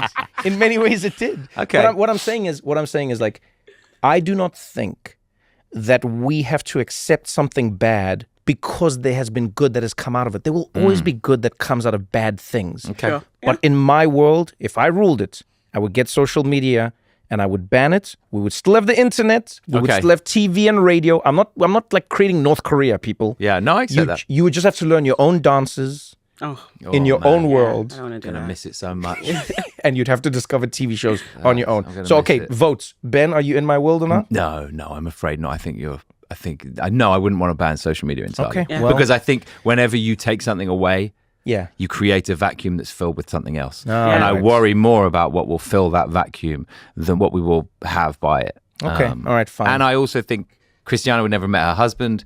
You would never have been sat here necessarily because of your clips that went viral. All of this. Fine. All of this. But you two. All of this. You two will be- All of this. Christiana, are you voting for my world or not? No, I'm not voting. And your reason is? I just think that humans are going to suffer anyway. And I'd rather suffer in a world where I can doom scroll on TikTok at 1 a.m. in the morning. That's how I Okay, feel about it. well, okay. On that positive note. on that positive note, So cheerful. we'll take a quick break, and then when we come back, let's see what would happen if Christiana ruled the world, and then we're gonna see what would happen if Ben ruled the world. And It's a great place. Yeah, It's a great place, folks. We'll see. We'll be right back. We're gonna continue this conversation right after this short break.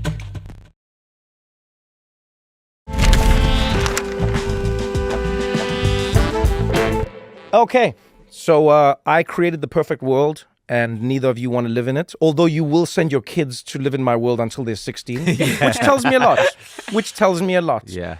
Christiana, Yeah. what would you do if you ruled the world? If I ruled the world, I would abolish private schools Wow. and say that every child goes to a school assigned by a blind lottery. So you don't know where in your city or your district where your child would go to school. Because I believe that would incentivize rich parents to make sure all schools are good, because you don't know where your child is going to end up.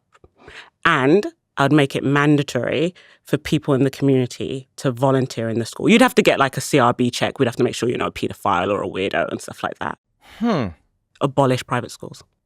Now, Trevor without children has probably never considered schooling or what it would mean. I'm sorry. I spent 20 years of my life in schools, my friend. I'll have you know that. Okay. So it's not a lot about schools. It's not a lot about schools. I spent half of my life in schools. I'll be honest. My initial instinct is yes. Like you know, I like this idea quite a bit. But let me ask you a few questions. Sure. Are you afraid that you'll rob kids of community? Because a lot of the time schools represent the communities that they're in. And while they may not be perfect when it comes to the education that they dole out, but I do think we shouldn't take for granted what it feels like to be in a school that is part of your community and what it's like to hang out with kids that speak your languages or come from your cultures, or you know what I mean? How would you deal with that? My counter is that like most rich people, like the idea of a neighborhood school is collapsed for rich people. It doesn't exist. Rich people like will drive in LA.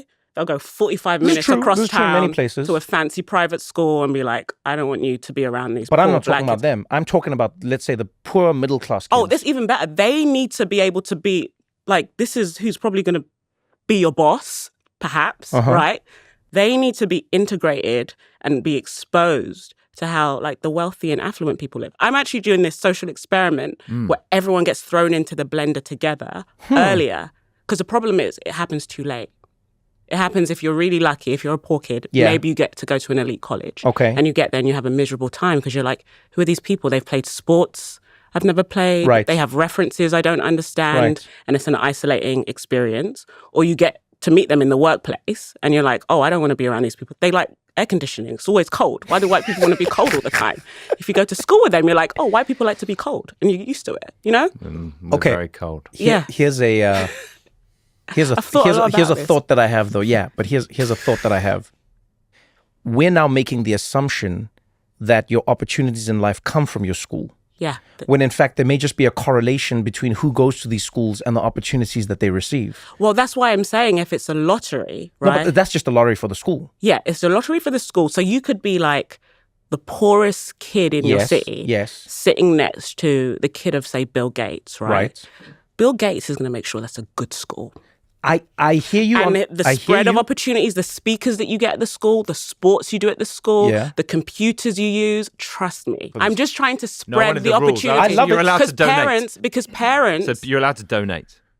Well, sure, yeah. No, I'm saying but that's a big part of your school. Damn. No, because that's what you're essentially No, saying. I see what you've done. I just see what you've done. Because then you're turning it into a private school. But that's what a lot of these like good public schools are essentially, right? They are privatized public schools in good neighborhoods, because to send your kid to that school, you need to be able to afford a $2 million house. Ben, jump in with your point. This is like watching a football match and I see a counter attack. But wait. So what it does, I actually don't care as much about like the parents giving their money. Yeah. It's the parents who can afford to give their time. The mothers and the fathers, let me be politically correct, who bake things, all these people that look out for the teachers, like that type of like social capital, the thing that is like very intangible, those parents. I want those parents to be involved in all children's lives. Well, no, I was going to say that the issue you're bringing up is, on the one hand, we're saying we don't want private schools and we don't want extra funding for certain schools. But then with the other hand, you're going, a kid can sit next to Bill Gates' kid, and then they got lucky because Bill Gates then funds the school. And then essentially... Well, he does. You said he put his money in. I mean, but, to put his money in to make sure that school's good. My thought Hold on, let me finish. So then, when he's funded that school, then that school suddenly becomes the Bill Gates school. No, you're describing and a charter school. I don't want charter schools. No, but you're actively seeking donations from rich parents donations. alongside. Oh, no donations. No donations. Oh, wow. Well, then what's no donations? But then you want Bill Gates to bake rather than donate. No, because I'm like, when you go to, and I say this as someone who, like, for primary school, it wasn't the best school. Secondary school was a very okay school, but I ended up doing well in life.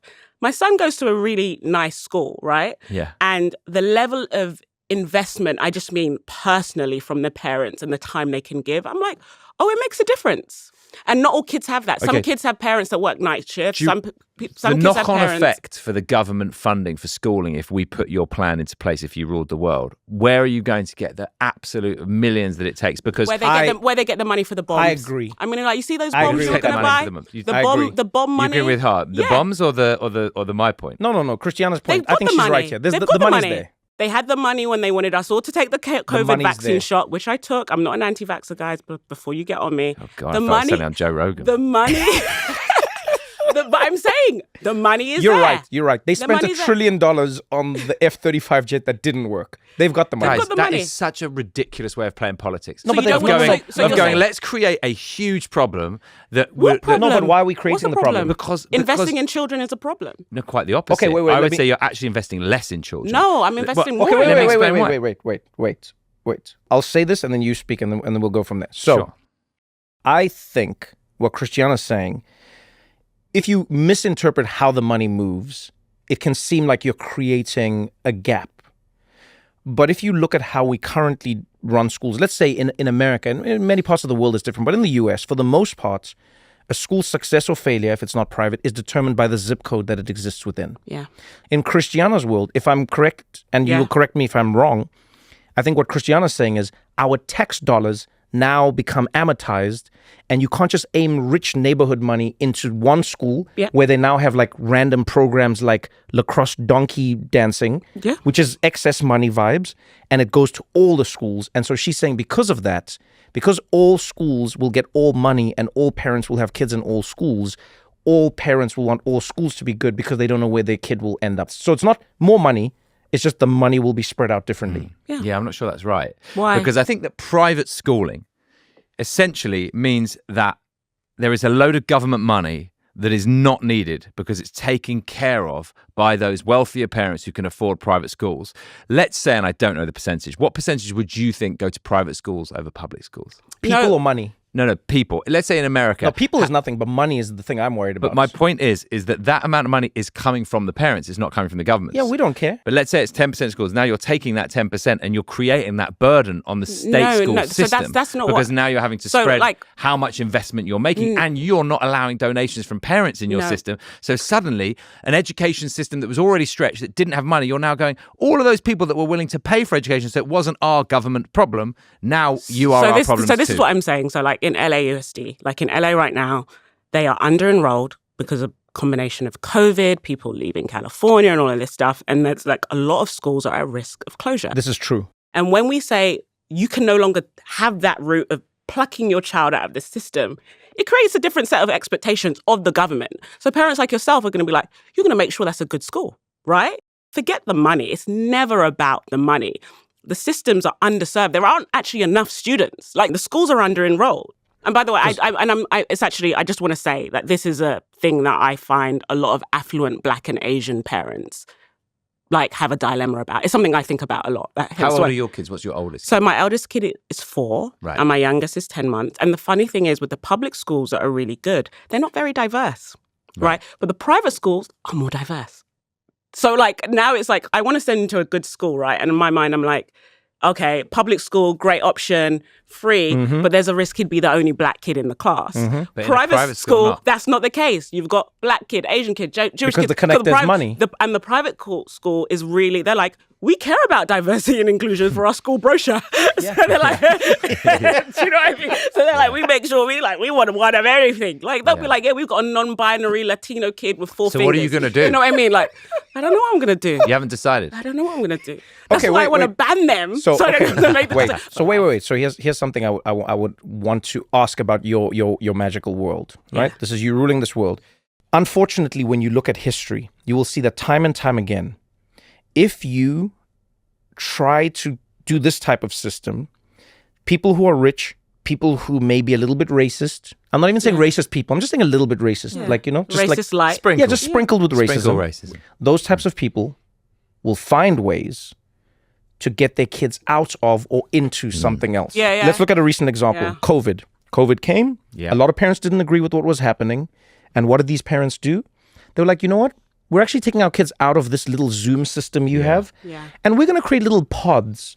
I believe you now may create with your system. Yeah. You may actually create a bootlegger movement of schools where parents are going to be underground with like speakeasy schools. That's happening in this country already. With you've got this homesteading movement, unschooling movement, homeschool movement. You don't think yours would accelerate it more? Well, I think there's always going to be like the people who say, I'm going to pull my kid out. I'm going to try and get around the system. But most humans, especially parents, are lazy. This is what you underestimate. People are very lazy, and no one wants to be with their kid all day. Oh my God. No. If you're like, okay, you say to the mums and the dads, you have to be a parent who teaches your kid, they'd rather kill themselves. So, they're going to start it, I'm sure. But some people will be like, okay, we're going to do our pod. Week 2, they're going to be like, send these bastards back to that integrated lottery school, and they're going to figure it out. I'll throw this last thing from myself out, just from history. You would think this would be the case, but don't ever forget. America used to have public swimming pools. They were everywhere. Yeah. People would go to the corner. They would jump in the pool. See you at the pool, Bobby. See you at the pool, Jamie. Everybody loved the public pool. You watch movies from back then. Yeah. There was always a public pool. That's where the bully was. I'm going to punch you.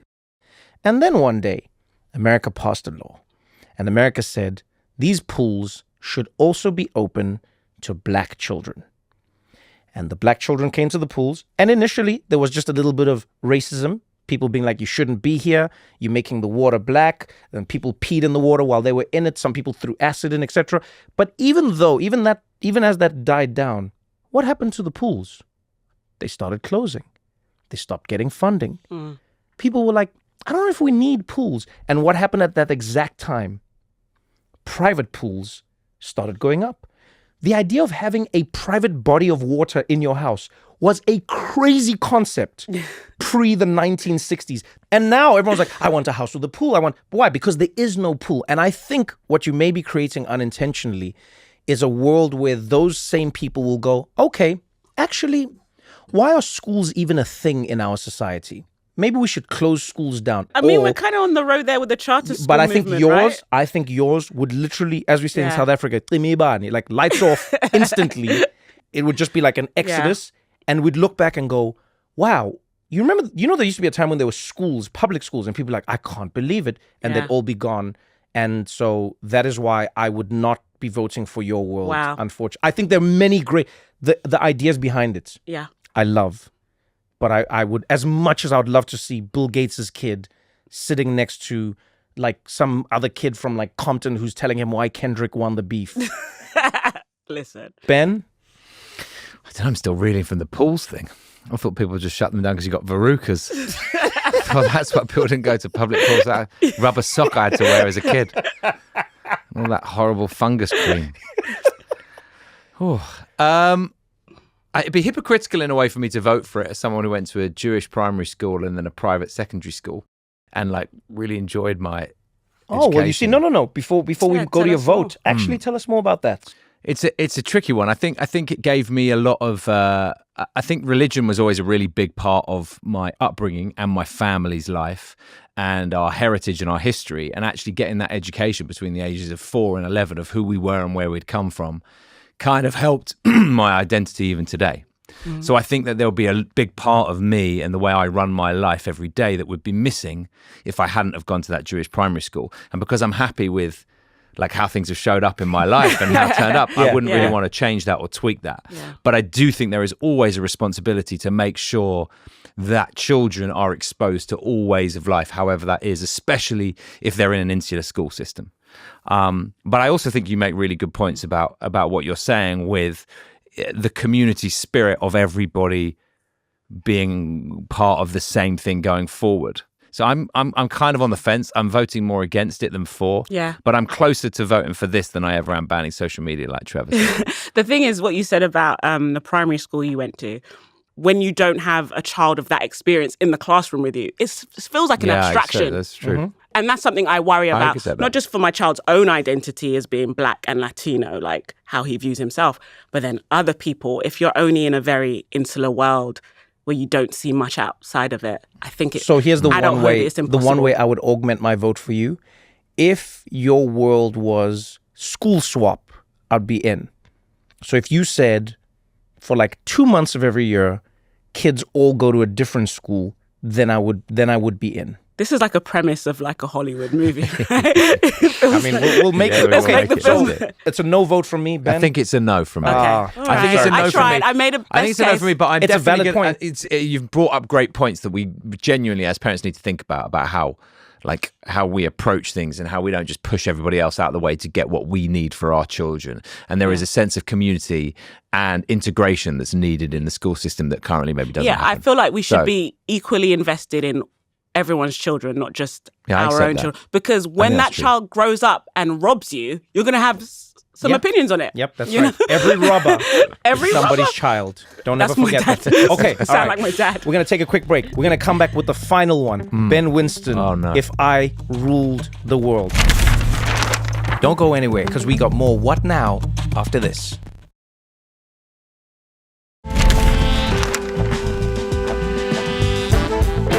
All right, this is it. We're back. Time for the final If I Ruled the World. So far, we got 2 no's. Yeah. Ben and Christiana voted against me. Clearly, the Empire strikes back. And then we voted against Christiana. So, Ben Winston. Well, I thought about a few things on the way in, and they were, flushes on toilets should be on the floor rather than on the wall, like for hygiene. And then I was thinking about I've used one of those. They're great. Much better, like a slow lane for people who are walking slowly. Like stuff was annoying me. And then I sort Japan of does that naturally. I love it. Do you know what I mean? It's like there was stuff or like the fact that the plug changes depending on where you are in the world, and there should just be one, straightforward one. And then I realized you two were coming up with really intelligent things, and I was like, oh shit, I better think about this. So I was quite glad I came last. It's given me a good 40 minutes to work out what I was going to do. I'm going to go for something that has, I think, been a positive effect in many people's lives, which came from religion, but for me, it isn't religious. And I think that we should make the 7th day, and not for religious reasons, because we're worried about God or whatever else. I think the 7th day should be a day of rest, where we go extreme. No electricity, no phones, no driving, where for one day, for 24 hours, we switch off. We exist with our family and friends. We eat together. We drink together. We don't go down to the shops and get the stuff. We had to prepare for it in advance. We don't work. We exist with whatever we've got. We go for walks. We enjoy each other's company. We switch off from everything else in the world. And I think that actually it comes from something that came in my childhood. I grew up Orthodox Jewish, right? So my family, they wouldn't use cars on Saturday. We wouldn't use phones. We wouldn't work. And my dad is quite a well-known sort of infertility specialist. He would be working from 7 a.m. till 11 p.m. 6 days a week. But from a Friday night to a Saturday night, as a religious family, we were just with each other. The time we would spend together, the joy that would bring us, the switch off that we knew for 24 hours. I just had my dad, and like nothing else mattered. And we would all be together and exist together, I think is such a beautiful thing to have and to almost like reset. Because whatever job you do, whether you work down the store, whether you host a podcast, whether you're a doctor, nurse, whether you do something silly like make TV shows like I do, it's always the most important thing in the world. And if for one day you just turn off and just breathe for a minute, I actually think that could be great for society and family values and everything. Okay, this is very beautiful. I'm gonna start by asking some questions just to to clarify, to understand. Yeah. Is everyone resting on the same day? Correct. Everybody does the same day because otherwise, because we need other people. So what we would have to do on this day is we would go, right, all day Saturday or Sunday or Friday, doesn't matter. We can choose. I'm open to whatever my cabinet feels about it when we discuss it in government. But the one day that we choose, everything stops. Okay. Everything stops. No flights. So if you are... No flights, because then you need the air hostess. I'm saying for one day we shut down. And think about the night before. Yeah, hospitals. If you get in a car accident... Hospitals allowed. Hospitals Wait, allowed. hospitals are allowed? Yeah. So who's working in the hospital? Life and death. Anything that is life and death. Shift work. Anything that is life and death, we carry on. No one should die because of my policy. I don't want anyone to die. I'm a Ben, giver. for some people, the liquor store is life and death. But then they can stock up. On the Friday, they stock up. Like many religious people do. They get drunk on the Sabbath, but they stock up and you get ready for it. It would also be incredibly good for the environment because for a day, everything's grounded. Electricity, planes, cars. It would be phenomenal for the world. Okay. And for one day, do you know what? We all just chill out. Okay. So, Christiana, do you have anything? I have a bunch, but So, please. I like it Thank you. in principle. Let's just vote now. Let's go straight to the vote. This is because of like accents. I just realized something. I didn't want to like it because I'm a hater. I should have been the American on this podcast because Josh is. I should have. In fact, for the next of the segment, I'm gonna be the American voice on this. I don't agree with what you guys are talking about. Okay, this is trash. We should work. Okay, but Christiana, go ahead. You go ahead. No, do you know what it is? Because like growing up, we went to church on Sundays, but the thing is, my dad's a pastor, so it felt like work. It was always a bit much. But what I did love was, after church, we'd always have like a family meal and people would be over the house. Like Sundays are a lot of good memories. We'd have 100% apple pie and custard. It just created that. There's something about a ritual as a collective group that is very 100%. grounding that I lack now. Do you know what I mean? Because my mum's going to listen. I don't go to church much. Don't go as much as I should. Yeah. Got myself in trouble. But like, and the people in my world don't observe any ritual as a because if there's a day where everyone's like, okay, Sunday I'm going to be free, but everyone's so overscheduled, it's impossible to make plans. And I do feel if there's something like collective, we all know that you've got nothing happening on Sunday. We can come together. And I think what religion gives people, if you take out the religious bit, right? If you take out the God-fearing bit, you take out the going to church bit, you take out the guilt bit, you take out all of those elements, and then you're just left with a day of rest, actually literally rest. And that can be joy and fun and enjoyment. Yeah. Then you've actually got the really great side that there can be no doubt that is beneficial to us all. I think actually just to go seventh day, bang. Okay. No work. Okay. I love it. I feel you. I get it. Thank you. Okay. I think both of you are probably tired, and so you're just like agreeing with we're tired like parents. ridiculous ideas right now. So let's go through this, Ben. Let's go through. Let's this. So unpack maybe let's start at the top then, because you are ruling this world. Okay. What happens to people who don't rest? Oof. Do you arrest them? I'll be here all week, folks. Trevor Noah with the jokes. What do you do to them? What happens to somebody who drops somebody a line on your internet that has no social media? I mean, like, are we talking about discipline and punishment now? They can't. Yeah, no, I'm being serious. I'm asking, what do you do? Because no one can use my social media because it's banned. Okay. So I'm saying, what do you do to people who don't rest? Well, roads are shut, so they can't drive, right? You're not allowed to drive. Who shut the roads? The police. So they shut them the night before? But now, you can't. You just can't drive. That the roads. But how do you can't drive? I'm telling you. Oh, you can drive actually for emergencies. So this is what I'm saying. So I'm talking about the pandemic is a perfect. You know what I love about the pandemic? It was one of the most powerful natural experiments that humans will probably never be able to conduct ever again. And one of the things it showed me is that while most of society will follow a rule. Yeah. There are some people who are just like, whoa. I just heard you say roads are empty. I'll tell you why I find you disappointing. Wait, Ben.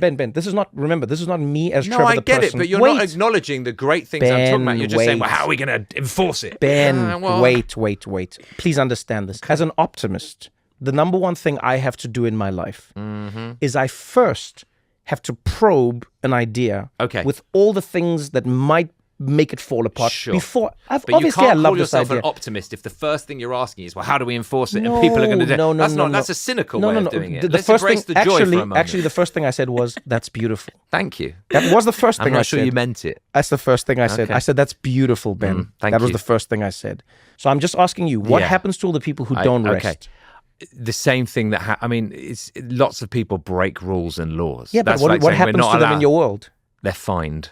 They're fined. They're fined. How but are they not on the Saturday because we can't touch money. But then how do you know? Another part. How do you know that they weren't? There's no such thing as Wait, money. but then how do you know? No money. Wait, but how do you know? But how do you know that they weren't? Because there's no electricity, so you can't do online shopping, and you can't touch money. How do you know who was breaking the rules? We've gone like that with the power, like we've shut down the electricity. Okay. Yeah, but how do you know who was breaking the rules? So Trevor's gone out. You're really getting in the weeds. There's so many more problems than that. There's so many more problems with that. There's industries like, if you're going to unpick it intelligently, then start thinking about, well, how are people going to travel to the hospitals? How are businesses and restaurants going to survive when one of their weekends are gone? The reason how is sports going to happen when at the weekend? No, so let me explain to you. This is why I'm starting with the rule. All right, this is why I start with the rule. Anytime you change the world with a rule, you then have to worry about rule breakers, right? So now you're saying people may not work. And now what I'm saying to you is, if they do not work, what happens to them? Then you're like, well, we're going to have to find them. Then I go, but who's looking at them? We have to get some sort of police people to make sure that then the police are working. That's not to make sure that people are not a good or bad idea, Trevor. I think there are some parts of it that are no, good. you're trying. What you're saying You're forcing me to rest on a day. I don't want to rest on one day. Why must I rest on your day? Well, you can rest on all 7 days if you like. No. But what if I want to rest on the rest on more days? What I'm saying is, what if I like to rest for a week and then work nonstop for other weeks? What kind of dictatorship is this? Where you're forcing people to sleep? I'm forcing people to have a day where they just take a breath. They surround themselves with people that matter to them. What if those people are far from them? Where we literally what make if those the people world are far from them? To move neighborhoods. Move neighborhoods? No, but what are you saying? You're saying therefore the world only existed when we had electricity. No. So therefore, pre-electricity, pre-public transport, pre-cars, the world was a disaster. Wait, that's a false argument. People enjoyed themselves. Let me explain why it's a false argument, and it's not the right comparison. Before we had the electricity and the trains and everything, people were generally confined to the places where they lived. We now live in societies where people are not where they were always. Mm-hmm. So some people have had to go work somewhere where their family is not. Okay. Some people have had to go live somewhere where their friends are not. So now what I'm asking is, if somebody works a job that ends at night, like late shift on the day before the seventh day, how do they then get to their friends and family? How long does it take them to get there? Some people live 4 hours away, 3 hours away. So at 9 o'clock they can get there. It's 4 hours. They'll be there by midnight. They wake up for the day of rest with their family. I don't know. I Christiana? don't think this is the reason to unpick My only modification would be the no electricity thing. Okay. Just especially for me, like I love music and there's something to like being at the Ben's world, you better learn guitar, lady. I know, like, but there's something about being at the beatbox. I know. I want to be at the dinner table, play some Cleo Soul in the background. Like, there's something about it. So there's something about because listen, I'm a musician. I play piano, but I don't want to play piano. No, that's work. So like, there's something about like music and the atmosphere and stuff. For some people, it's a cookout with the DJ. And we need electricity for that. No, I think so. Someone's cooking at this cookout. I but they couldn't. They wouldn't be able to because you create a fire. You're not allowed to create anything new. Okay, I think we should modernize. No cooking at your cookout. We need to modernize it. We need to modernize it. I'll accept that because for some people, like cooking is resting. You're accepting electricity? No. Okay, no electricity. Cooking? No, I think it needs. Listen. No, it needs the electricity. Okay. What if somebody's on an oxygen tank? Fine. Oh no, I said life and death. Don't try and pull me up on the life and death. I said life and death. You said it. What I'm saying is, firstly, Trevor, I know you are breaking out in hives about staying still for a day in your own peace. Because 1 minute you're in Bhutan, the next minute you're in Dubai, the next minute you're on at the Hollywood Bowl, then you're meeting with the CIA for lunch. I understand that just standing still for a day and being surrounded by love and human beings is difficult for you. But I think you will find a community locally. And you know what? If you're far away from people, go for a walk. Everybody else will be out for a walk. People won't be on their phones. There is something nice about community. And community has been destroyed by the modern way of life. And what I'm saying is, wouldn't it be beautiful if we all just went back for one day, just one day, and we just had a little simple, beautiful life where we actually had a moment to spend time with the people we love. I love this. And to just appreciate what that idea. We have. I love that idea. Otherwise, before you know it, we're all dead and we've just been running around on the freeway. Can I just say, struggling to get to a meeting. Can I just say, and I hope this is very clear, I love the sentiment behind that idea. It is fantastic. Thank you, Trevor. No, it I is appreciate beautiful. that. It is Thank you. beautiful. Now, I think the road to hell is paved with good intentions. I'm saying if we create one day where everybody has to rest, where everybody has to do it the same, we may not necessarily get to what you think we're going to get to, because there are some people who go, I don't like my rest being on a predefined day. And then some people might go, okay, Ben, what if we want to do another day? And the reason I'm asking these questions is because it takes me, or it makes us all think about many of the things that we have lost in creating a world where people can move around a bit more. And it becomes a little more fractured, right? So what I'm saying, and I mean this honestly, it's not me just trying to play devil's advocate.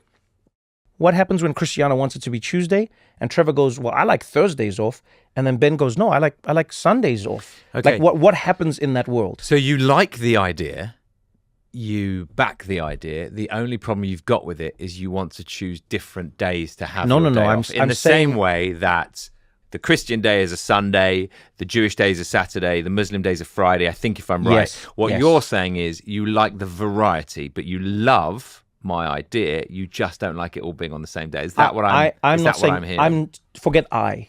Okay. There's no I in this. Okay. Well, what we're looking at does have your name on the mug, but it doesn't have I. No, and it also says with. What we're looking at is with each other. Sure. We're looking at what happens when your world suits some more than others. What happens then? Well, that is life, isn't it?